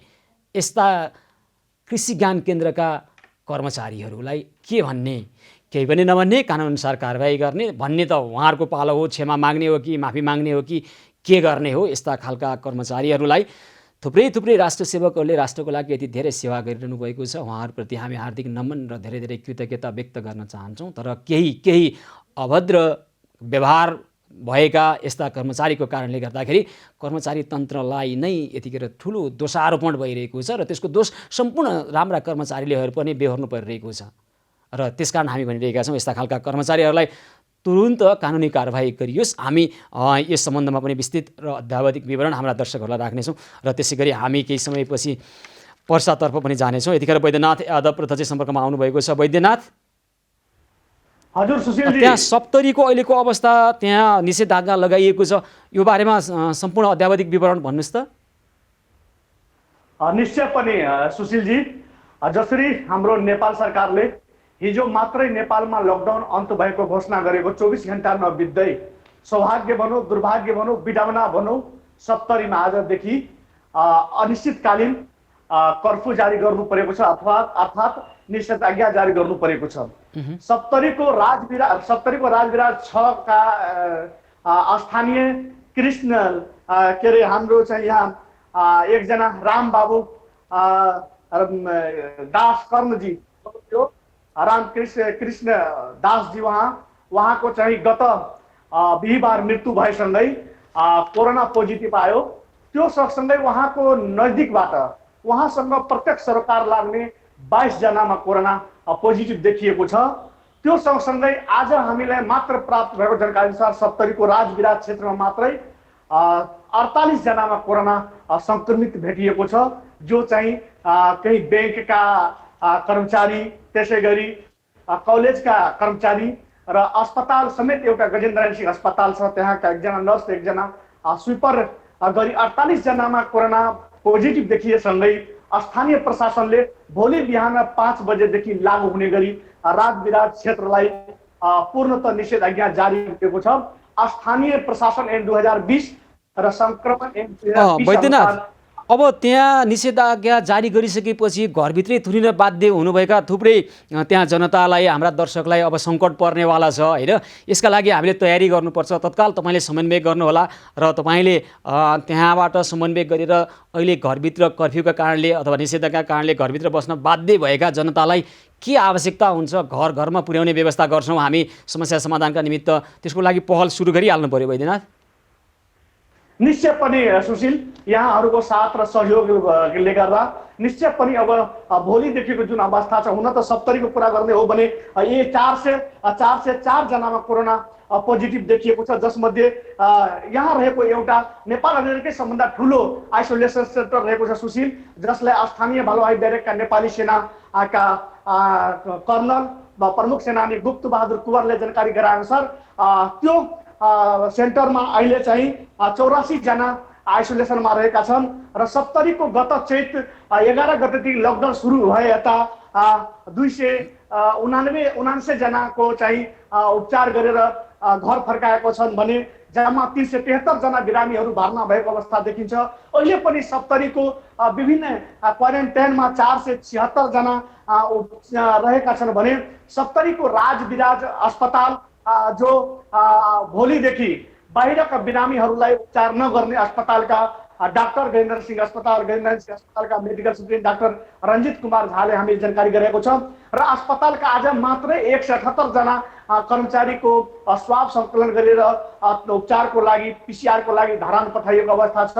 सप्तरीमा यति बेला अब पिसिआर को सङ्ख्या बढाउनु पर्ने अवस्था देखिएको छ भने अब किनभने यो कोरोनाको कहर जुन छ कोरोना सङ्क्रमित समुदायमा प्रवेश गरिसकेको अवस्था छ जो भयावह रूपमा देखिन थालेको छ। किनभने अझै पनि पिसिआरको आवश्यकता छ। पिसिआरको सङ्ख्या बढाएन भने र राज्यले गम्भीर भएर सप्तरीको जुन अहिले वर्तमान अवस्था जुन आजबाट सुरु भएको छ यस पछाडि अब थुप्रै थुप्रै कारण छ। जसरी रामबाबु कर्णदासजी दिल्लीबाट फर्कनुभयो, दिल्लीबाट फर्केपछि उहाँलाई होम आइसोलेसन अथवा नेपाल सरकारले बनाएको आइसोलेसनमा भर्ना हुनुको साथ उहाँ घरमै बस्नुभयो। उहाँ घर परिवारका 5 जना सदस्य सङ्क्रमित भएका छन् भने अब वैद्यनाथ अब तत्कालका लागि त्यहाँ आइसोलेसन केन्द्रहरूका अवस्था होइन, त्यसपछि समुदाय स्तरमा फैलिसकेको कोरोनालाई नियन्त्रण गर्नको लागि स्थानीय त्यहाँका जनप्रतिनिधि र अन्य सरकारी संयन्त्रले गरेका काम कारबाहीहरूको लागि पनि नजिकबाट निहाल्नु होला र विशेष गरी यतिखेर घरभित्रै थुनिन बाध्य त्यहाँका जनतालाई तत्काल हामीले गर्नुपर्ने सहयोग हामी कहीँ कतै कमी कमजोरी हुन नदिउँ, त्यसका लागि यहाँले समन्वय गर्नुहोला र तपाईँले त्यहाँबाट भन्नुभयो हुन्छ हाम्रो कुनै पनि समस्या आइहालेमा 40 17 800 मा तत्काल हामीलाई फोन गरेर अथवा तपाईँकै टेलिफोन नम्बर दिनुभए पनि हुन्छ कतिपय सन्दर्भमा। अनि छिटोभन्दा छिटो हामी उहाँहरूका घरमा समस्या समाधानका निमित्त हामी पुग्ने संयन्त्रको निर्माण सप्तरीको राजविराज क्षेत्रमा अथवा अन्य क्षेत्रमा हामी त्यो पहल सुरु गरिहालौँ। वैद्यनाथ अहिले तत्कालको लागि कोरोना सङ्क्रमणको जोखिम न्यूनीकरण गर्नको लागि त्यहाँको प्रशासनले खेलेका भूमिकालाई नजिकबाट निहाल्नु होला र हामीलाई खबर पठाउनु होला र त्यसबाहेक अहिले तपाईँले अब अभियानसँग जोडिएर त्यहाँका जनतालाई परेको अप्ठ्यारोलाई समस्या समाधान गर्नको लागि प्रभावकारी ढङ्गबाट काम गर्नुपर्ने अवस्था छ है वैद्यनाथ? निश्चय पनि सुशील, हामी हमेसा नेपाली जनताको लागि उहाँहरूको जीवन र मृत्युसँग हामी साथ हुन्छौँ र सप्तरीमा देखा परेको जुनसुकै समस्याको साथमा हामी छौँ र म सप्तरीवासी र राजनगरवासीलाई म अनुरोध गर्न चाहन्छु हामी घरमै बसौँ, सुरक्षित बसौँ। हामी बेला बेलामा चाहिँ सेनिटाइजर साबुनको प्रयोग गरौँ। मेरो मोबाइल नम्बर 98 020 80 132 रहेको छ। कुनै समस्या परिआएको खण्डमा मलाई सम्पर्क गरौँ। हामीले हमेसा उहाँको घरमा पुगेर यहाँका जनताको समस्या उजागर गर्छौँ। त्यो सँगसँगै एउटा अहम कुरा के रहेको छ भने सुशील, मैले सप्तरीका स्थानीय प्रशासनले समेत भनेको छु 78 किलोमिटर बोर्डर रहेको सप्तरीमा अझै पनि मान्छेहरू आउने कर्मचारी छ भने भारत सरकारले चाहिँ लकडाउन हटाइसकेको अवस्था छ। यद्यपि सप्तरीसँग सिमाना जोडिएको भारतकै बिहारमा केही दिनको लागि लकडाउन कडाइ गरिएको छ र नेपालकै कुरा गर्ने भने अन्य ठाउँमा चाहिँ लकडाउन हटाइएको अवस्था छ, खुकुलो भइसकेको छ, नेपाल सरकारले अन्त गरेको छ। तर आज जसरी पुनः लकडाउन गर्नु परेको छ यसको पछाडिको कारण यहाँका स्थानीय बासिन्दाको अहमता र स्थानीय बासिन्दाको लापरवाही नै हो र जसमा जनप्रतिनिधिहरूको समेत भूमिका त्यतिकै छ सुशीलजी। किनभने उहाँहरूले सतर्कता आफ्नो नगरका आफ्नो स्थानीय तहका बासिन्दाहरूलाई सतर्क गराएको आज स्थिति आउने थिएन। किनभने स्थिति भयावह हुँदैछ। एकमात्र गणिनासिक अस्पतालले थाम्न सक्ने अवस्था छैन सुशील। जसरी कोरोना सङ्क्रमित सङ्ख्याहरू बढिरहेको छ ठाउँ ठाउँमा बिरामी हुन्छ वैद्यनाथ। अब त्यहाँको अवस्था स्वास्थ्य स्थितिको के हुन्छ अवस्था त्यो पनि हामी खबर लिइरहनेछौँ यहाँसँग र हामी सप्तरी निवासीहरूलाई भन्न चाहन्छौँ कृपया तपाईँलाई कुनै समस्या छ भने 40 17 800 मा हामीलाई टेलिफोन गर्नुहोस्। हाम्रा वैद्यनाथलाई पनि तपाईँले सिधै सम्पर्क गर्न सक्नुहुन्छ। वैद्यनाथ, हामी यहाँलाई अहिले भने बिदा भन्छौँ र हामी थप यतिखेर प्रेस एउटा विज्ञप्तिको कुरा गर्न गइरहेका छौँ। वैद्यनाथ यादवमाथि जसरी त्यहाँका कर्मचारीहरूले दुर्व्यवहार गरेका थिए, उहाँहरूले आज प्रमुख जिल्ला अधिकारी शङ्करहरि आचार्यलाई दुर्व्यवहार गर्ने कर्मचारीलाई आचार्य मार्फत दुर्व्यवहार गर्ने कर्मचारीलाई नेपालको प्रचलित कानुन बमोजिम कारबाही गर्न माग गर्नुभएको छ र सप्तरीका पत्रकारहरू त्यहाँ पुग्नु भएको छ।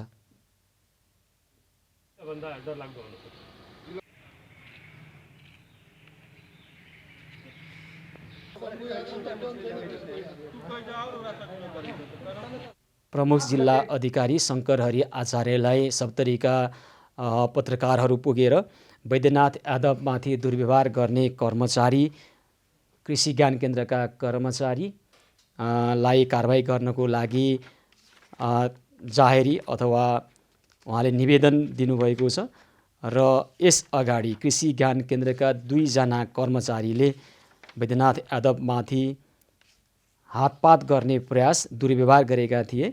कृषि ज्ञान केन्द्रका योजना शाखा प्रमुख किशुनदेव राउत सरकारी कर्मचारी र दिनेश प्रसाद यादव बाली संरक्षण अधिकारीले आक्रमण र दुर्व्यवहार गरेर सूचना लुकाउने उहाँहरू हामीले देखाएका छौँ स्पष्ट। वैद्यनाथ यादवले त्यहाँबाट रिपोर्टिङ गर्नुभएको छ। कागजमा कृषकलाई स्यालो ट्युबवेल दिइसकेको कागजले भन्छ अनि किसानको खेतमा गए छैन स्यालो ट्युबवेल, कहाँ गयो त भन्दा सोद्धा सूचना लुकाउने प्रयास गरिन्छ र खबरकर्मीलाई सञ्चारकर्मीलाई हातपात गर्ने यस्ता घृष्टता गर्ने कर्मचारीलाई तुरुन्तै कानुनी कारबाहीमा ल्याउनको लागि हामी आग्रह गर्छौँ। र यो सम्बन्धमा पत्रकार महासङ्घका केन्द्रीय सदस्य अवधेश झा के भन्नुहुन्छ त हेरौँ यो भिडियो क्लिप। कुनै पनि बहानामा समाचार सङ्कलनमा रोक लगाइनु हुँदैन र यो जुन कृषि ज्ञान केन्द्र सप्तरीका कर्मचारीहरूद्वारा एबी न्युज टेलिभिजनका संवाददाता नेपाल पत्रकार महासङ्घका प्रदेश पार्षद वैद्यनाथ यादवलाई जसरी समाचार सङ्कलनमा रोक लगाइएको छ यो नेपाली पत्रकारितामा पत्रकारलाई स्वतन्त्रतापूर्वक समाचार सङ्कलन गर्ने जुन अधिकार छ त्यो अधिकारमाथिको धावा हो। नेपाल पत्रकार महासङ्घ केन्द्रीय समितिको गम्भीर ध्यान आकर्षण भएको छ र सप्तरी पत्रकार महासङ्घका सबै साथीहरू मिलेर आज जिल्ला प्रशासन कार्यालय सप्तरीमा प्रमुख जिल्ला अधिकारीलाई कारबाहीका लागि निवेदन दिने काम भएको छ र यथाशक्य चाँडो स्थानीय प्रशासनले ती समाचार सङ्कलनमा रोक लगाउने कर्मचारी उप विभागीय कारबाही यथेष्ट कारबाही गरेन भने नेपाल पत्रकार महासङ्घ बाध्य भएर यसलाई अन्य हिसाबको आन्दोलनका चरणहरूमा जान सक्ने स्थितिको सृजना हुन सक्छ। त्यसकारण म आग्रह गर्न चाहन्छु स्थानीय प्रशासनसँग ती समाचार सङ्कलनमा रोक लगाउने कर्मचारी उप यथाशीघ्र। सञ्चारकर्मीहरू खबरकर्मीहरूको आफ्नै आचार संहिता हुनुपर्छ, आफ्नै मर्यादा छन् र त्यो मर्यादाको सीमा नाग्नु हुँदैन। त्यो कुरा हामीलाई राम्रोसँग थाहा छ, कसैले सिकाइरहनु पर्ने अवस्था छैन।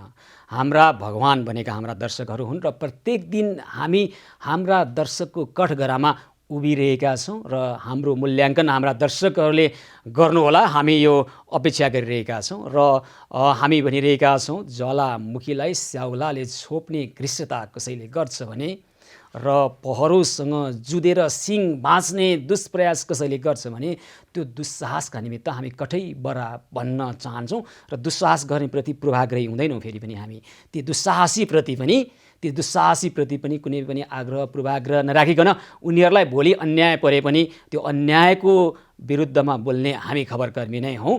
कसैप्रति दुराग्रह छैन, पूर्वाग्रह आग्रह केही पनि छैन र वैद्यनाथ यादवमाथि भएको यो दुर्व्यवहारको तुरुन्त छानबिन हुनेछ भन्ने हामी अपेक्षा गर्छौँ। वैद्यनाथ हजुर ल अन्त्यमा ल केही छ यहाँको कुरा?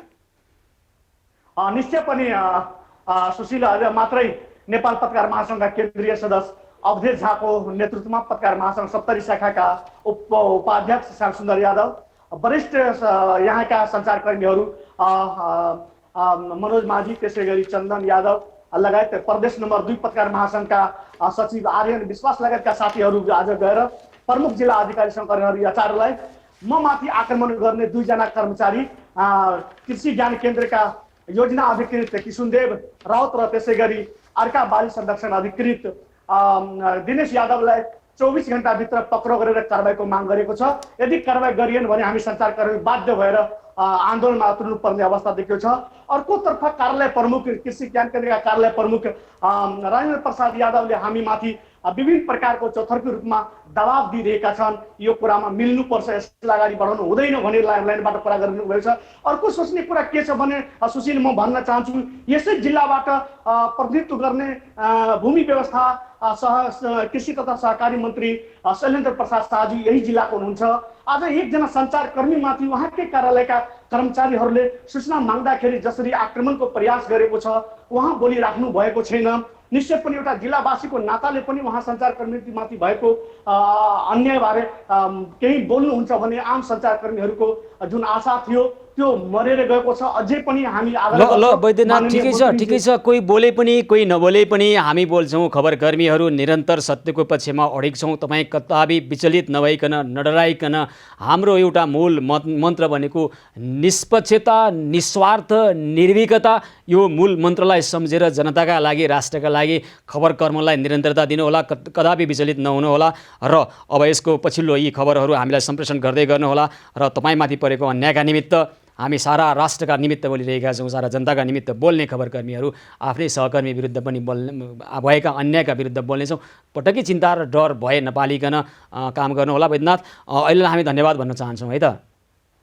हस् त, धन्यवाद। अब जसरी सुशील, अन्तमा म के भन्न चाहन्छु, जसरी कृषि ज्ञान केन्द्रले 1 महिनामा मात्रै, यो असारभरिमा मात्रै 24 करोड 73 लाख खर्च गरेको छ विकास निर्माणमा, त्यसको एक हिसाब हामी खोज्छौँ, सकेसम्म हामी हिसाब खोज्छौँ र यहाँ मार्फत दर्शकहरूलाई जानकारी गराउनेछौँ। हुन्छ वैद्यनाथ, धेरै धेरै धन्यवाद छ सप्तरीबाट हाम्रा संवाददाता वैद्यनाथ यादव हामीसँग कुराकानी गर्दै हुनुहुन्थ्यो। दर्शकबिन, कपनको शुभश्री बाल उद्यानले 16 जना बालबालिकालाई आश्रय दिइरहेको छ र यसका अध्यक्ष हुनुहुन्छ ननिता कार्की। उहाँहरूले आज हामी समस्या, हाम्रो अभियान समस्या सहयोगको अपेक्षासहित हामीलाई उहाँले आग्रह गर्नुभएको छ र उहाँहरूलाई यतिखेर खाद्यान्नका कुरा र अन्य सरसहयोग चाहिएको छ। बाल आश्रममा 16 जना बालबालिकाले आश्रय लिइरहनु भएको छ कपनको शुभश्री बाल उद्यानमा। नेपाल अटो वर्कसप व्यवसायी सङ्घले यो समस्या बुझेर भोलि समस्या समाधान गर्नेछन्। नेपाल अटो वर्कसप व्यवसायी सङ्घका रमेश थपलिया, त्यसै गरी विश्वनाथ प्रसाद गुप्ता, माधव सुवेदी लगायतका व्यक्तित्वहरू प्रभावकारी ढङ्गबाट हामीसँग जोडिएर समस्या समाधानको पहलमा निरन्तर लागिरहनु भएको छ र कपनको यो समस्या, शुभश्री बाल उद्यानको समस्या पनि उहाँहरूले भोलि नै समाधान गर्नुहुनेछ। र दर्शकबिन, हामी छौँ सेवा सहयोग र सद्भावको 121औं दिन। कोरोना कभर न्युज पहल निरन्तर जारी रहनेछ, हामीसँगै रहनुहोला।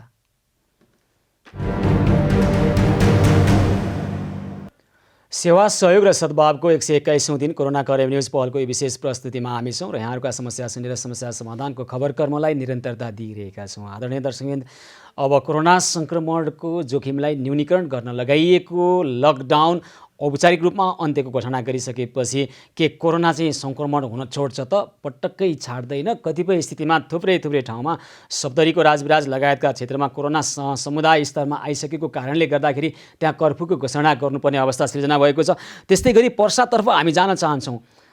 पर्साको वीरगन्जमा कोरोनाको स्थिति कस्तो छ? त्यहाँ पनि पर्सामा पनि समुदाय स्तरमा कोरोना फैलिसकेको छ र यसै गरी अब विभिन्न क्षेत्रमा कोरोना समुदाय स्तरमा फैलिँदै गर्दा हामीले के गर्नुपर्छ र हामी आफैले समुदाय स्तरमा फैलिएको कोरोना नियन्त्रण गर्नको लागि के गर्नुपर्छ र कस्तो स्थितिको सामना गर्नुपर्ने हो? अब आउँदा दिनहरूमा हामीले त्यसको तयारी गर्नुपर्ने अवस्था छ। यतिखेर भने हामी पर्सातर्फ जान चाहन्छौँ। हाम्रा त्यहाँ पर्साका वीरगन्ज ब्युरो प्रमुख अनुप तिवारी प्रत्यक्ष सम्पर्कमा हुनुहुन्छ। अनुप, के छ अहिले वीरगन्जको स्थिति अथवा समग्र पर्साको स्थिति के छ कोरोना सङ्क्रमणकै कुरालाई हेर्ने हो भने? सुशील, पक्कै पनि पर्सा जिल्ला अहिले विगत 2 हप्ता अगाडि चाहिँ जिरोमा कोरोनाको जुन कहर थियो त्यसको जिरोमा झरेको थियो। तर अहिले साउन 1 गतेदेखि अहिले 6 दिनमा 29 वटा समुदायबाट परीक्षण भएपछि 29 वटा केस चाहिँ समुदायबाटै देखिएको छ। त्यसमा पनि 23 जना चाहिँ त्यहाँ सशक्त बिरामी हुनुहुन्छ। उहाँहरूमा लक्षण देखिएको छ, घाँटी दुख्ने, खोकी, अनि जुन कोरोनाको लक्षण छ त्यो लक्षण सहितका बिरामीहरू 23 जना देखिएका छन् र 29 जना बिरामीहरूको अहिले कोभिड गण्डक हस्पिटलमा, नारायणी अस्पतालको जुन शाखाको रूपमा बनाइएको छ त्यहाँ उपचार भइरहेको छ र अहिले 23 जना बिरामी चाहिँ त्यहाँ भर्ना भएर जुन लक्षण देखिएका छन् उहाँहरूको उपचार हुँदैछ। 29 जना बिरामीहरू फेला परेका छन्। यहाँ समस्या के छ भने पहिला धेरै सङ्ख्यामा बिरामीहरू फेला परे पनि उहाँहरूमा लक्षण देखिँदैन थियो, सबैजना निको भएर घर फर्किएका थिए। तर अहिले जो बिरामीहरू समुदायबाट आइरहेका छन् उहाँहरूमा चाहिँ अधिकांशमा लक्षण देखिने र उहाँहरूलाई विशेष उपचार गरिने अवस्था रहेको छ। अब के समुदाय स्तरमै त्यहाँ कोरोनाको सङ्क्रमण फेला परिसकेपछि त्यहाँको स्थानीय प्रशासन र अन्य सम्बन्धित निकायले नियन्त्रण गर्नका लागि कोरोना सङ्क्रमणको जोखिमलाई नियन्त्रण गर्नको लागि के कस्तो अहिले तयारी गरेको तपाईँले पाउनुभएको छ? सुशील, पक्कै पनि यहाँ जुन सीमावर्ती क्षेत्रमा हामी छौँ, वीरगञ्ज सीमावर्ती क्षेत्रमा पर्दछ र वीरगञ्जको सीमावर्ती क्षेत्र रक्सौलमा जहाँ जुन बेला हामी कहाँ लकडाउन हुन्थ्यो, हामी कहाँ धेरै केसहरू आएका थिए, बाहिरबाट नेपालीहरू फर्केर आएर यहाँ क्वारेन्टाइन गरेर उहाँहरूलाई चेक जाँच गर्दा धेरै सङ्ख्यामा वीरगञ्जमा कोरोना त्यति बेला देखिएको थियो र त्यति बेला सीमावर्ती रक्सौलमा चाहिँ एकदमै शान्त थियो, लकडाउनको त्यति असर थिएन। तर अहिले सीमा क्षेत्रमा लकडाउन भएको छ, रक्सौल ठप्प छ, बन्द छ र हामी कहाँ खुल्ला छ। हामी कहाँ अहिले पनि सीमा क्षेत्रमा आवत जावत रोक्न सकिएको छैन। खास गरी हामी कहाँ हिजोदेखि लकडाउन खोलिएको जुन सरकारले निर्णय गरेको छ त्यो सँगै समाजमा एउटा उत्साह जुन थपिएको छ। लकडाउन खुल्यो, सबैले आफ्ना काम आरामसँग गर्न पाउने स्थिति छ। तर भित्रभित्र जुन हिसाबले कोरोनाले दस्तक दिइरहेको छ, पहिला जुन धेरै सङ्ख्यामा कोरोना सङ्क्रमित निस्किए पनि त्यति बेला जति खतरा थिएन, अहिले थोरै सङ्ख्यामा निस्किए पनि अहिलेको सङ्ख्या चाहिँ खतरनाक हुन सक्छ भनेर चिकित्सकहरूले बताइरहँदा पनि स्थानीय प्रशासन, केन्द्रीय सरकार र प्रदेश सरकार त्यति जिम्मेवार वीरगञ्जमा देखिएको छैन। ल अब त्यसो भए अब थप अनुप 2-3टा कुरामा हामीले ध्यान पुर्याउनु पर्ने अवस्था छ। तत्कालको लागि त्यहाँको स्वास्थ्य अवस्थाको अथवा भोलि कोरोना सङ्क्रमितहरूको सङ्ख्या बढ्दै जाँदा कसरी व्यवस्थापन गर्ने, उपचारको प्रक्रियामा के गर्ने भन्ने कुरामा तयारी के छ त्यो बुझ्नुपर्ने अवस्था छ। अनुप, त्यसै गरी अब कोरोना सङ्क्रमणको जोखिमलाई घटाउनका लागि स्थानीय प्रशासनले पनि जसरी सप्तरीको राजविराजमा निषेधाज्ञा जारी गरेको छ, त्यसै गरी केही त्यहाँ स्थानीय तहबाटै के गर्न सक्ने पहलमा के भइरहेको छ यो पनि बुझ्नु पर्यो। र अन्य त्यहाँ अब कोरोना सङ्क्रमणको यस्तो सङ्ख्या बढ्दै जाँदाखेरि अनि भय त्रास बढिरहेको हुनसक्छ, यसको बारेमा पनि बुझेर र थप त्यहाँ आउने सक्ने सम्भावनाहरू, अर्को बाढीको कुरा त छँदैछ, यी समस्यालाई सम्बोधन गर्नका लागि अनुप त्यहाँ हामीले हाम्रो अभियान मार्फत गर्न सक्ने सबै काममा कुनै पनि कसर बाँकी राख्नु भएन है त? सुशील, एउटा कुरा म जानकारी गराउँ। यहाँ स्थानीय तहमा जुन हिसाबमा जुन बेला वीरगञ्ज एकदमै कोरोनाले आक्रान्त बनेको थियो, त्यति बेला यहाँको स्थानीय सरकार प्रमुख विजय सरावगी जो वीरगञ्ज महानगरका अहिले मेयर हुनुहुन्छ, उहाँले एक घर एक कोरोना टेस्ट गर्ने जुन एउटा अभियान थाल्नु भएको थियो, त्यो अभियान अहिले लक्ष्य बनेको छ। समुदायबाट सहयोग भएर जुन टेस्टिङ मसिन, PCR मेसिन खरिद गर्ने एउटा जुन अभियान चालिएको थियो, त्यसमा लगभग 2 करोड जति स्थानीय समुदायबाटै सहयोग गरेर जम्मा गरे पनि अहिले त्यो समुदायबाट एक घर एक टेस्ट भन्ने जुन अभियान थियो त्यो सञ्चालन हुन सकेको छैन।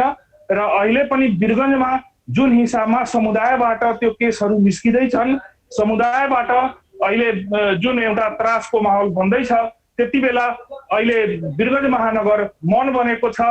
यहाँ एक घर एक टेस्ट PCR गर्ने हिसाबमा जुन यहाँका बैंकर्स, यहाँका व्यापारी, यहाँका व्यवसायी, यहाँका कर्मीहरू, सामाजिक संस्थाहरू हिसाबमा सहयोग गरे र जुन हिसाबमा PCR मेसिन खरिद गरियो कि हाम्रो सबै घरको एक हुन्छ र हामी हुन्छ अनुप, तपाईको कुरा मैले बुझेँ। अब जब सरकार सुत्छ अथवा स्थानीय तह सुत्छ त्यतिखेर जगाउने काम तपाईँहरू जस्ता खबरकर्मीको हो, त्यसकारण सरकारलाई जगाउने काम, स्थानीय तहका जनप्रतिनिधिहरूलाई जगाउने काम गर्नु होला। र तपाईँले भने जस्तो त्यहाँ स्थानीय स्तरबाट उठेको रकमबाट PCR परीक्षणको लागि तयारी भएको छ, अहिलेसम्म भएको छैन काम, त्यसका लागि पनि खबरकर्मीहरूले त्यहाँ तपाईँहरूले यतिखेर खबरदारी गरिरहनु पर्नेछ।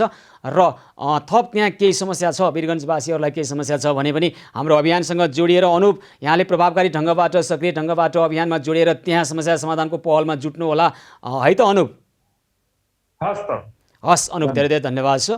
हाम्रा पर्सामा रहनुभएका वीरगञ्ज ब्युरो प्रमुख अनुप तिवारीसँग हामी यतिखेर प्रत्यक्ष जोडेर कुराकानी गरिरहेका थियौँ। आदरणीय दर्शकवृन्द, हामी आग्रह गर्न चाहन्छौँ, विशेष आग्रह गर्न चाहन्छौँ, लकडाउन खुलिसकेको अवस्थामा भेटभाट जम्मा हुने परिस्थिति सिर्जना भइरहँदा कोरोना सङ्क्रमणको जोखिम उच्च हुने सम्भावनालाई विशेष ध्यानमा राखेर सजग हौँ है। तपाईहरू घरबाट निस्कनु आवश्यक छैन भने कृपया ननिस्कनु भए हुन्छ। हामी भनिरहेका छौँ कृपया निस्कनु हुँदैन, घरबाट सकेसम्म। र तपाईँका घरका समस्या काहीँ छन् भने देशभर पर्सा होस् अथवा सप्तरी वीरगञ्ज होस् अथवा अन्य कुनै ठाउँ, हामी भनिरहेका छौँ तपाईँहरूका समस्या कुनै छन् भने कृपया हामीलाई, तपाईँले खुल्ला छ टेलिफोन 40 17 800 मा टेलिफोन गर्नुहोस्। कुनै पनि हालतमा तपाईँका गम्भीर समस्यालाई समाधान गरेरै छाड्नेछौँ। र दर्शकवृन्द, यतिखेर अब हामी हाम्रा कोही दर्शक अहिले प्रत्यक्ष सम्पर्कमा आउनुभएको छ।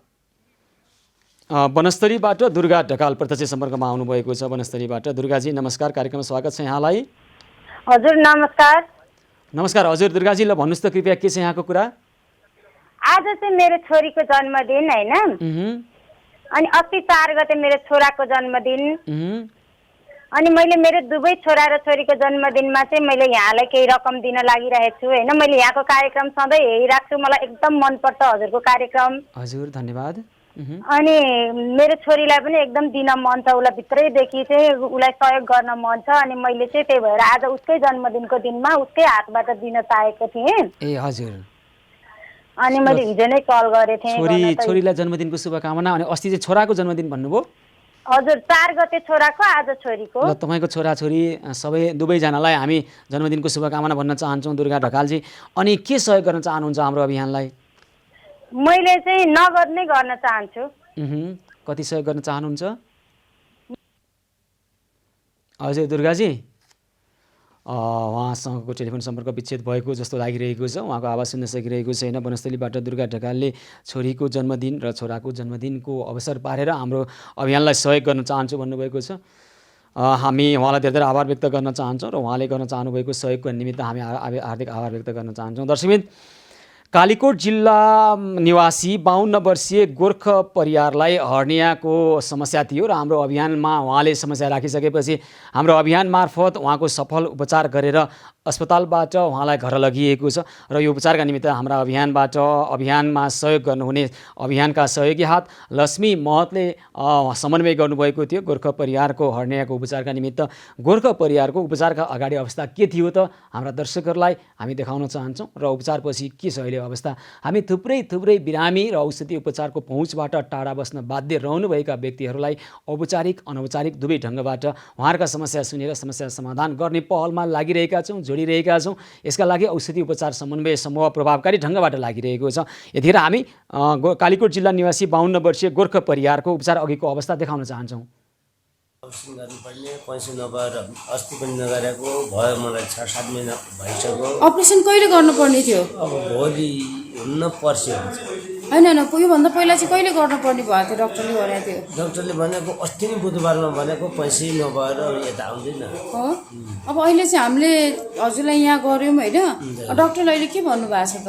अहिले अब पर्सि गर्छौँ, अब आएपछि भनिदिन्छु। अब तपाईँको पैसा भएन, पैसा नभए हामीले अपरेसन गर्न सक्दैन। अनि फेरि आज कसरी चाहिँ भर्ना हुनुभयो त हजुर? अनि आज अब यसरी अब हजुरहरूले पनि कुरा गर्नुभएको थियो, अब यताउति चाहिँ हुन्छ कि भनेर भर्नु नभइनु हुने भएर अनि आज भर्ना लगेको। अनि ठिकै छ नि त, हामी सबैतिरबाट केही न केही सहयोग जुटाउँछौँ। बाको अपरेसन पहिला गरौँ भनेर होइन, आज हजुरलाई भर्ना गरेर आज नभए भोलिसम्म अपरेसन गर्ने हाम्रो तयारी गर्दैछौँ।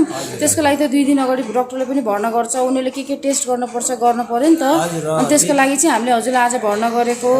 अब भोलि त हुँदैन, पर्सिसम्म अपरेसन गर्छौँ होइन। पर्सिसम्म आज डक्टरले औषधि के चाहिन्छ लेख्नु भएको छ त? छैन। भोलि डक्टर आउनु भएपछि सबै कुरा लेखाइदिनु होला। अनि त्यसपछि अपरेसन गर्ने के औषधिहरू चाहिन्छ हामी किनिदिन्छौँ है त। कालीकोट जिल्ला निवासी 52 वर्षीय गोर्ख परियारलाई हाम्रा सहयोगी हातहरूले हाम्रो अभियान मार्फत उहाँको उपचार सफल गरेर अहिले उहाँ स्वस्थ भएर घर फर्कनु भएको छ। दर्शकबिन त्यसै गरी सुभाष पासवान हुनुहुन्छ 8 वर्षीय बालक सुभाष पासवान मोरङबाट उहाँलाई उपचारका लागि हामीले काठमाडौँ ल्याएका छौँ र उहाँको छातीमा घाउ भएको थियो र त्यहाँबाट बग्ने पिपलाई उहाँले झोलामा थापेर हिँड्नुपर्ने बाध्यता थियो र उहाँको सुभाष पासवानको त्यो अवस्था हामीले देखिसकेपछि उहाँलाई उपचारका लागि काठमाडौँ ल्याइएको छ र विभिन्न सहयोगी दाताहरूले सुभाष पासवानको लागि लायन्स क्लब मार्फत दिएको 11,000 रुपियाँ लक्ष्मी महत मार्फत सुभाष पासवानका बुबा झरीलाल पासवानलाई आज हस्तान्तरण भएको छ र हामी यसका लागि लक्ष्मी महतलाई हार्दिक आभार धन्यवाद भन्न चाहन्छौँ।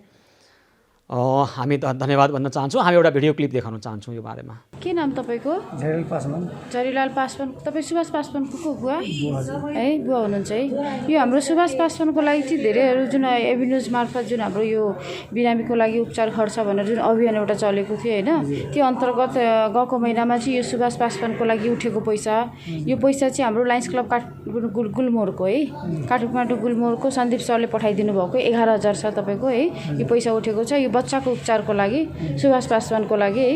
यो पैसा चाहिँ तपाईँले बिरामी उपचारको लागि खर्च गर्नुहोला, अरू कुराको लागि खर्च नगर्नुहोला, किन अपरेसन गर्नु छ धेरै पैसाहरू खर्च हुन्छ है। अब तपाईँले अब धेरै थोक जति भए पनि सहयोग पाउनुभयो, केही भन्नु छ तपाईँलाई? तपाईँहरूलाई धन्यवाद भन्दैछु उपचारको लागि यति मेहनत गरिदिनु। हामी पनि उसको बच्चाको लागि चाहिँ शीघ्र स्वास्थ्यको लाभ गर्छौँ, छिटो निको हुन्छ, पिर नगर्नुहोस् है। हामी सबैजना लागि परेका छौँ। मोरङका 8 वर्षीय बालक सुभाष पासवान झरीलाल पासवानका छोरा र उहाँलाई छातीमा घाउ भइसकेपछि उहाँको उपचार गर्ने आर्थिक अभावका कारणले उपचार हुन सकेन समयमा र त्यसकारण उहाँको फोक्सो केही हदसम्म बिग्रेको अवस्थामा अहिले काठमाडौँ आएर हामी उपचारको लागि जुटिरहेका छौँ, अभियानमा जुटिरहनु भएको छ हाम्रा सहयोगी हातहरू। र यसै सिलसिलामा सुभाष पासवानको परिवारलाई अहिले काठमाडौँको अस्पतालमा उपचार गराइरहँदा बिहानको खाना खुवाउनु भएको छ हाम्रा सहयोगी हात स्वस्तिका लामिछाने, शीतल लामिछाने र बिन्दा लामिछानेको परिवारले आफ्ना परिवारका सदस्यहरूलाई पकाएको खाना उहाँहरूले बिहान ल्याएर सुभाष पासवानको बुबा झरीलाल पासवान र उहाँका आमा र परिवार कुरुवा बसेका परिवारलाई बिहानको खाना खुवाइरहनु भएको छ र हामीले अन्य उहाँका समस्या पनि समाधान गर्ने पहलमा हामी जुटिरहेका छौँ। सुभाष पासवानको शीघ्र स्वास्थ्य लाभको कामना पनि हामी गर्छौँ। यतिखेर कोही दर्शक टेलिफोन प्रत्यक्ष सम्पर्कमा आइसक्नु भएको छ, म उहाँलाई स्वागत गर्छु। बनेपाबाट होमनाथ दाहाल हुनुहुन्छ। होमनाथजी नमस्कार, कार्यक्रममा स्वागत छ। सर नमस्कार। नमस्कार हजुर, ल भन्नुहोस् त कृपया के छ यहाँको कुरा? मेरो चाहिँ माताको असार 8 गते निधन भयो। हजुर। अनि हामी 5 दाजुभाइको तर्फबाट हजुरको यो कार्यक्रमलाई चाहिँ रु 7,000 सहयोग गर्न खोजेको हो सर। ल यहाँको माताप्रति हाम्रो पनि श्रद्धा सुमन, तपाईँहरूप्रति समवेदना छ होमनाथजी र हाम्रो अभियानलाई यहाँले सहयोग गर्न चाहनु भएको छ, हामी हार्दिक आभार व्यक्त गर्न चाहन्छौँ। हस् धन्यवाद सर। हजुर होमनाथजी अरू केही छ भन्नु? सर यो चाहिँ हजुरले कसलाई पठाइदिनुहुन्छ यहाँ बनेपासम्म भन्नको लागि अब भोलि बिहानै आइदिनु भयो भने यो रु 7,000 चाहिँ म पठाइदिन्थेँ भनेर। हुन्छ, हाम्रा सहयोगी हातहरू आउनुहुनेछ यहाँले दिनुभएको सहयोग लिनका लागि र आवश्यक परेको ठाउँमा उहाँले सदुपयोग गर्नुहुनेछ। हामी भोलि बिहानै आउनका निमित्त आग्रह गर्छौँ हाम्रा सहयोगी हातहरूलाई है होमनाथजी। हस् सर। हस्, धेरै धन्यवाद छ, आभार व्यक्त गर्न चाहन्छौँ। बनेपाबाट होमनाथ दाहालले हाम्रो अभियानलाई सहयोग गर्न चाहनुभएको छ। त्यसै गरी वनस्थलीबाट दुर्गा ढकालले सहयोग गर्न चाहनुभएको छ। छोराछोरीको जन्मदिनको अवसर पारेर उहाँले रकम भन्न भ्याउनु भएन, सम्पर्क विच्छेद भएको छ, टेलिफोन सम्पर्क विच्छेद। हामी उहाँसँग अनौपचारिक रूपमा समन्वय गरेर हाम्रा दर्शकहरूलाई भन्नेछौँ। हाम्रा दर्शकहरूलाई हामी स्पष्ट के भनिरहेका छौँ भने हाम्रा सहयोगी मनहरूले दिनुभएको कुनै पनि सहयोग हामी लिइरहेका छैनौँ, हामी लिँदैनौँ। हामी खबरकर्मी हौँ, खबरकर्ममा मात्रै हामी सीमित छौँ। हाम्रा सहयोगी हातहरू हामीभन्दा अभियानभन्दा पनि निकै अगाडिबाट उहाँहरूले आफ्नो ढङ्गबाट समस्यामा लागिरहनुभएका सहयोगी हातहरू हुनुहुन्छ। उहाँले हाम्रो सहयोगी मनहरूले दिनुभएको सहयोग लिएर आवश्यक परेको ठाउँमा सदुपयोग गरिरहनु भएको छ र त्यसको यथार्थ विवरण उहाँहरूले राख्नुहुनेछ। उहाँहरूले त्यो दायित्व उहाँहरूको हो र उहाँले राख्नुहुनेछ। यसको बारेमा हामीले 100औं दिनको अवसरमा पनि प्रस्तुत गरेका छौँ। हाम्रा सहयोगी हातहरूले गर्नुभएको सहयोग र लिनुभएको सहयोगी मनबाट लिनुभएको सहयोगी हातहरू लिनुभएको र दिनुभएको दुवै विवरण उहाँहरूले प्रस्तुत गर्नुभएको छ र हामी दर्शकवृन्द सेवा सहयोग र सद्भावको 121औं दिनमा आइपुग्दा यहाँहरूले थुप्रै सहयोगापेक्षीहरूले विभिन्न खालका समस्या समाधानका निमित्त सहयोगको अपेक्षा गरेर हामीलाई सेवा गर्ने मौका दिनुभएकोमा हार्दिक आभार व्यक्त गर्न चाहन्छौँ। त्यसैगरी सहयोगी मनहरूले सेवाका निमित्त सद्भाव बाँड्नु भएको छ, सदाशयता व्यक्त गर्नुभएको छ। हामीलाई माया गरेर हाम्रा दर्शकहरूले टेलिभिजन हेरेर हामीलाई उत्साह प्रदान गर्नुभएको छ र सहयोगी हातहरूले कोरोना सङ्क्रमणको जोखिमलाई पनि वास्ता नगरेर सहयोगका निमित्त दिनरात नमनेर खटिरहनु भएको छ। र पछिल्लो समय औषधि उपचार समन्वय समूह मार्फत थुप्रै औषधि उपचारको अभाव बेहोरिरहेका, औषधि उपचारको पहुँचबाट टाढा बस्न बाध्य भएका व्यक्तिहरूलाई छिटोभन्दा छिटो समस्याको गम्भीरता र संवेदनशीलतालाई बुझेर हामीले अस्पतालमा लगेर उपचार गर्ने प्रयासमा जुटिरहेका छौँ र अझै घनीभूत रूपमा, अझै सक्रिय रूपमा, अझै प्रभावकारी रूपमा हामी यहाँहरूका समस्या सुनेर समस्या समाधानको पहलमा लाग्नेछौँ। कोरोना सङ्क्रमणलाई न्यूनीकरण गर्नका लागि लगाइएको लकडाउन हटे पनि कोरोना सङ्क्रमणको जोखिम हटेको छैन। त्यसकारण हामी सावधान रहौँ, सजग रहौँ भनिरहेका छौँ। सेवा सहयोग र सद्भावको 121औं दिनमा कोरोना कर न्युज पहल निरन्तर जारी रहनेछ। तर आजको कार्यक्रमको समय भने सकिएको छ। कार्यक्रमबाट म सुशील पाण्डे लगायत सम्पूर्ण युनिटलाई बिदा दिनुहोस्। यहाँहरू भने कोरोना कर न्युज पहल र खबरभित्रको खबरका लागि हेर्दै गर्नुहोला एभेन्युज खबर। हस्त नमस्कार।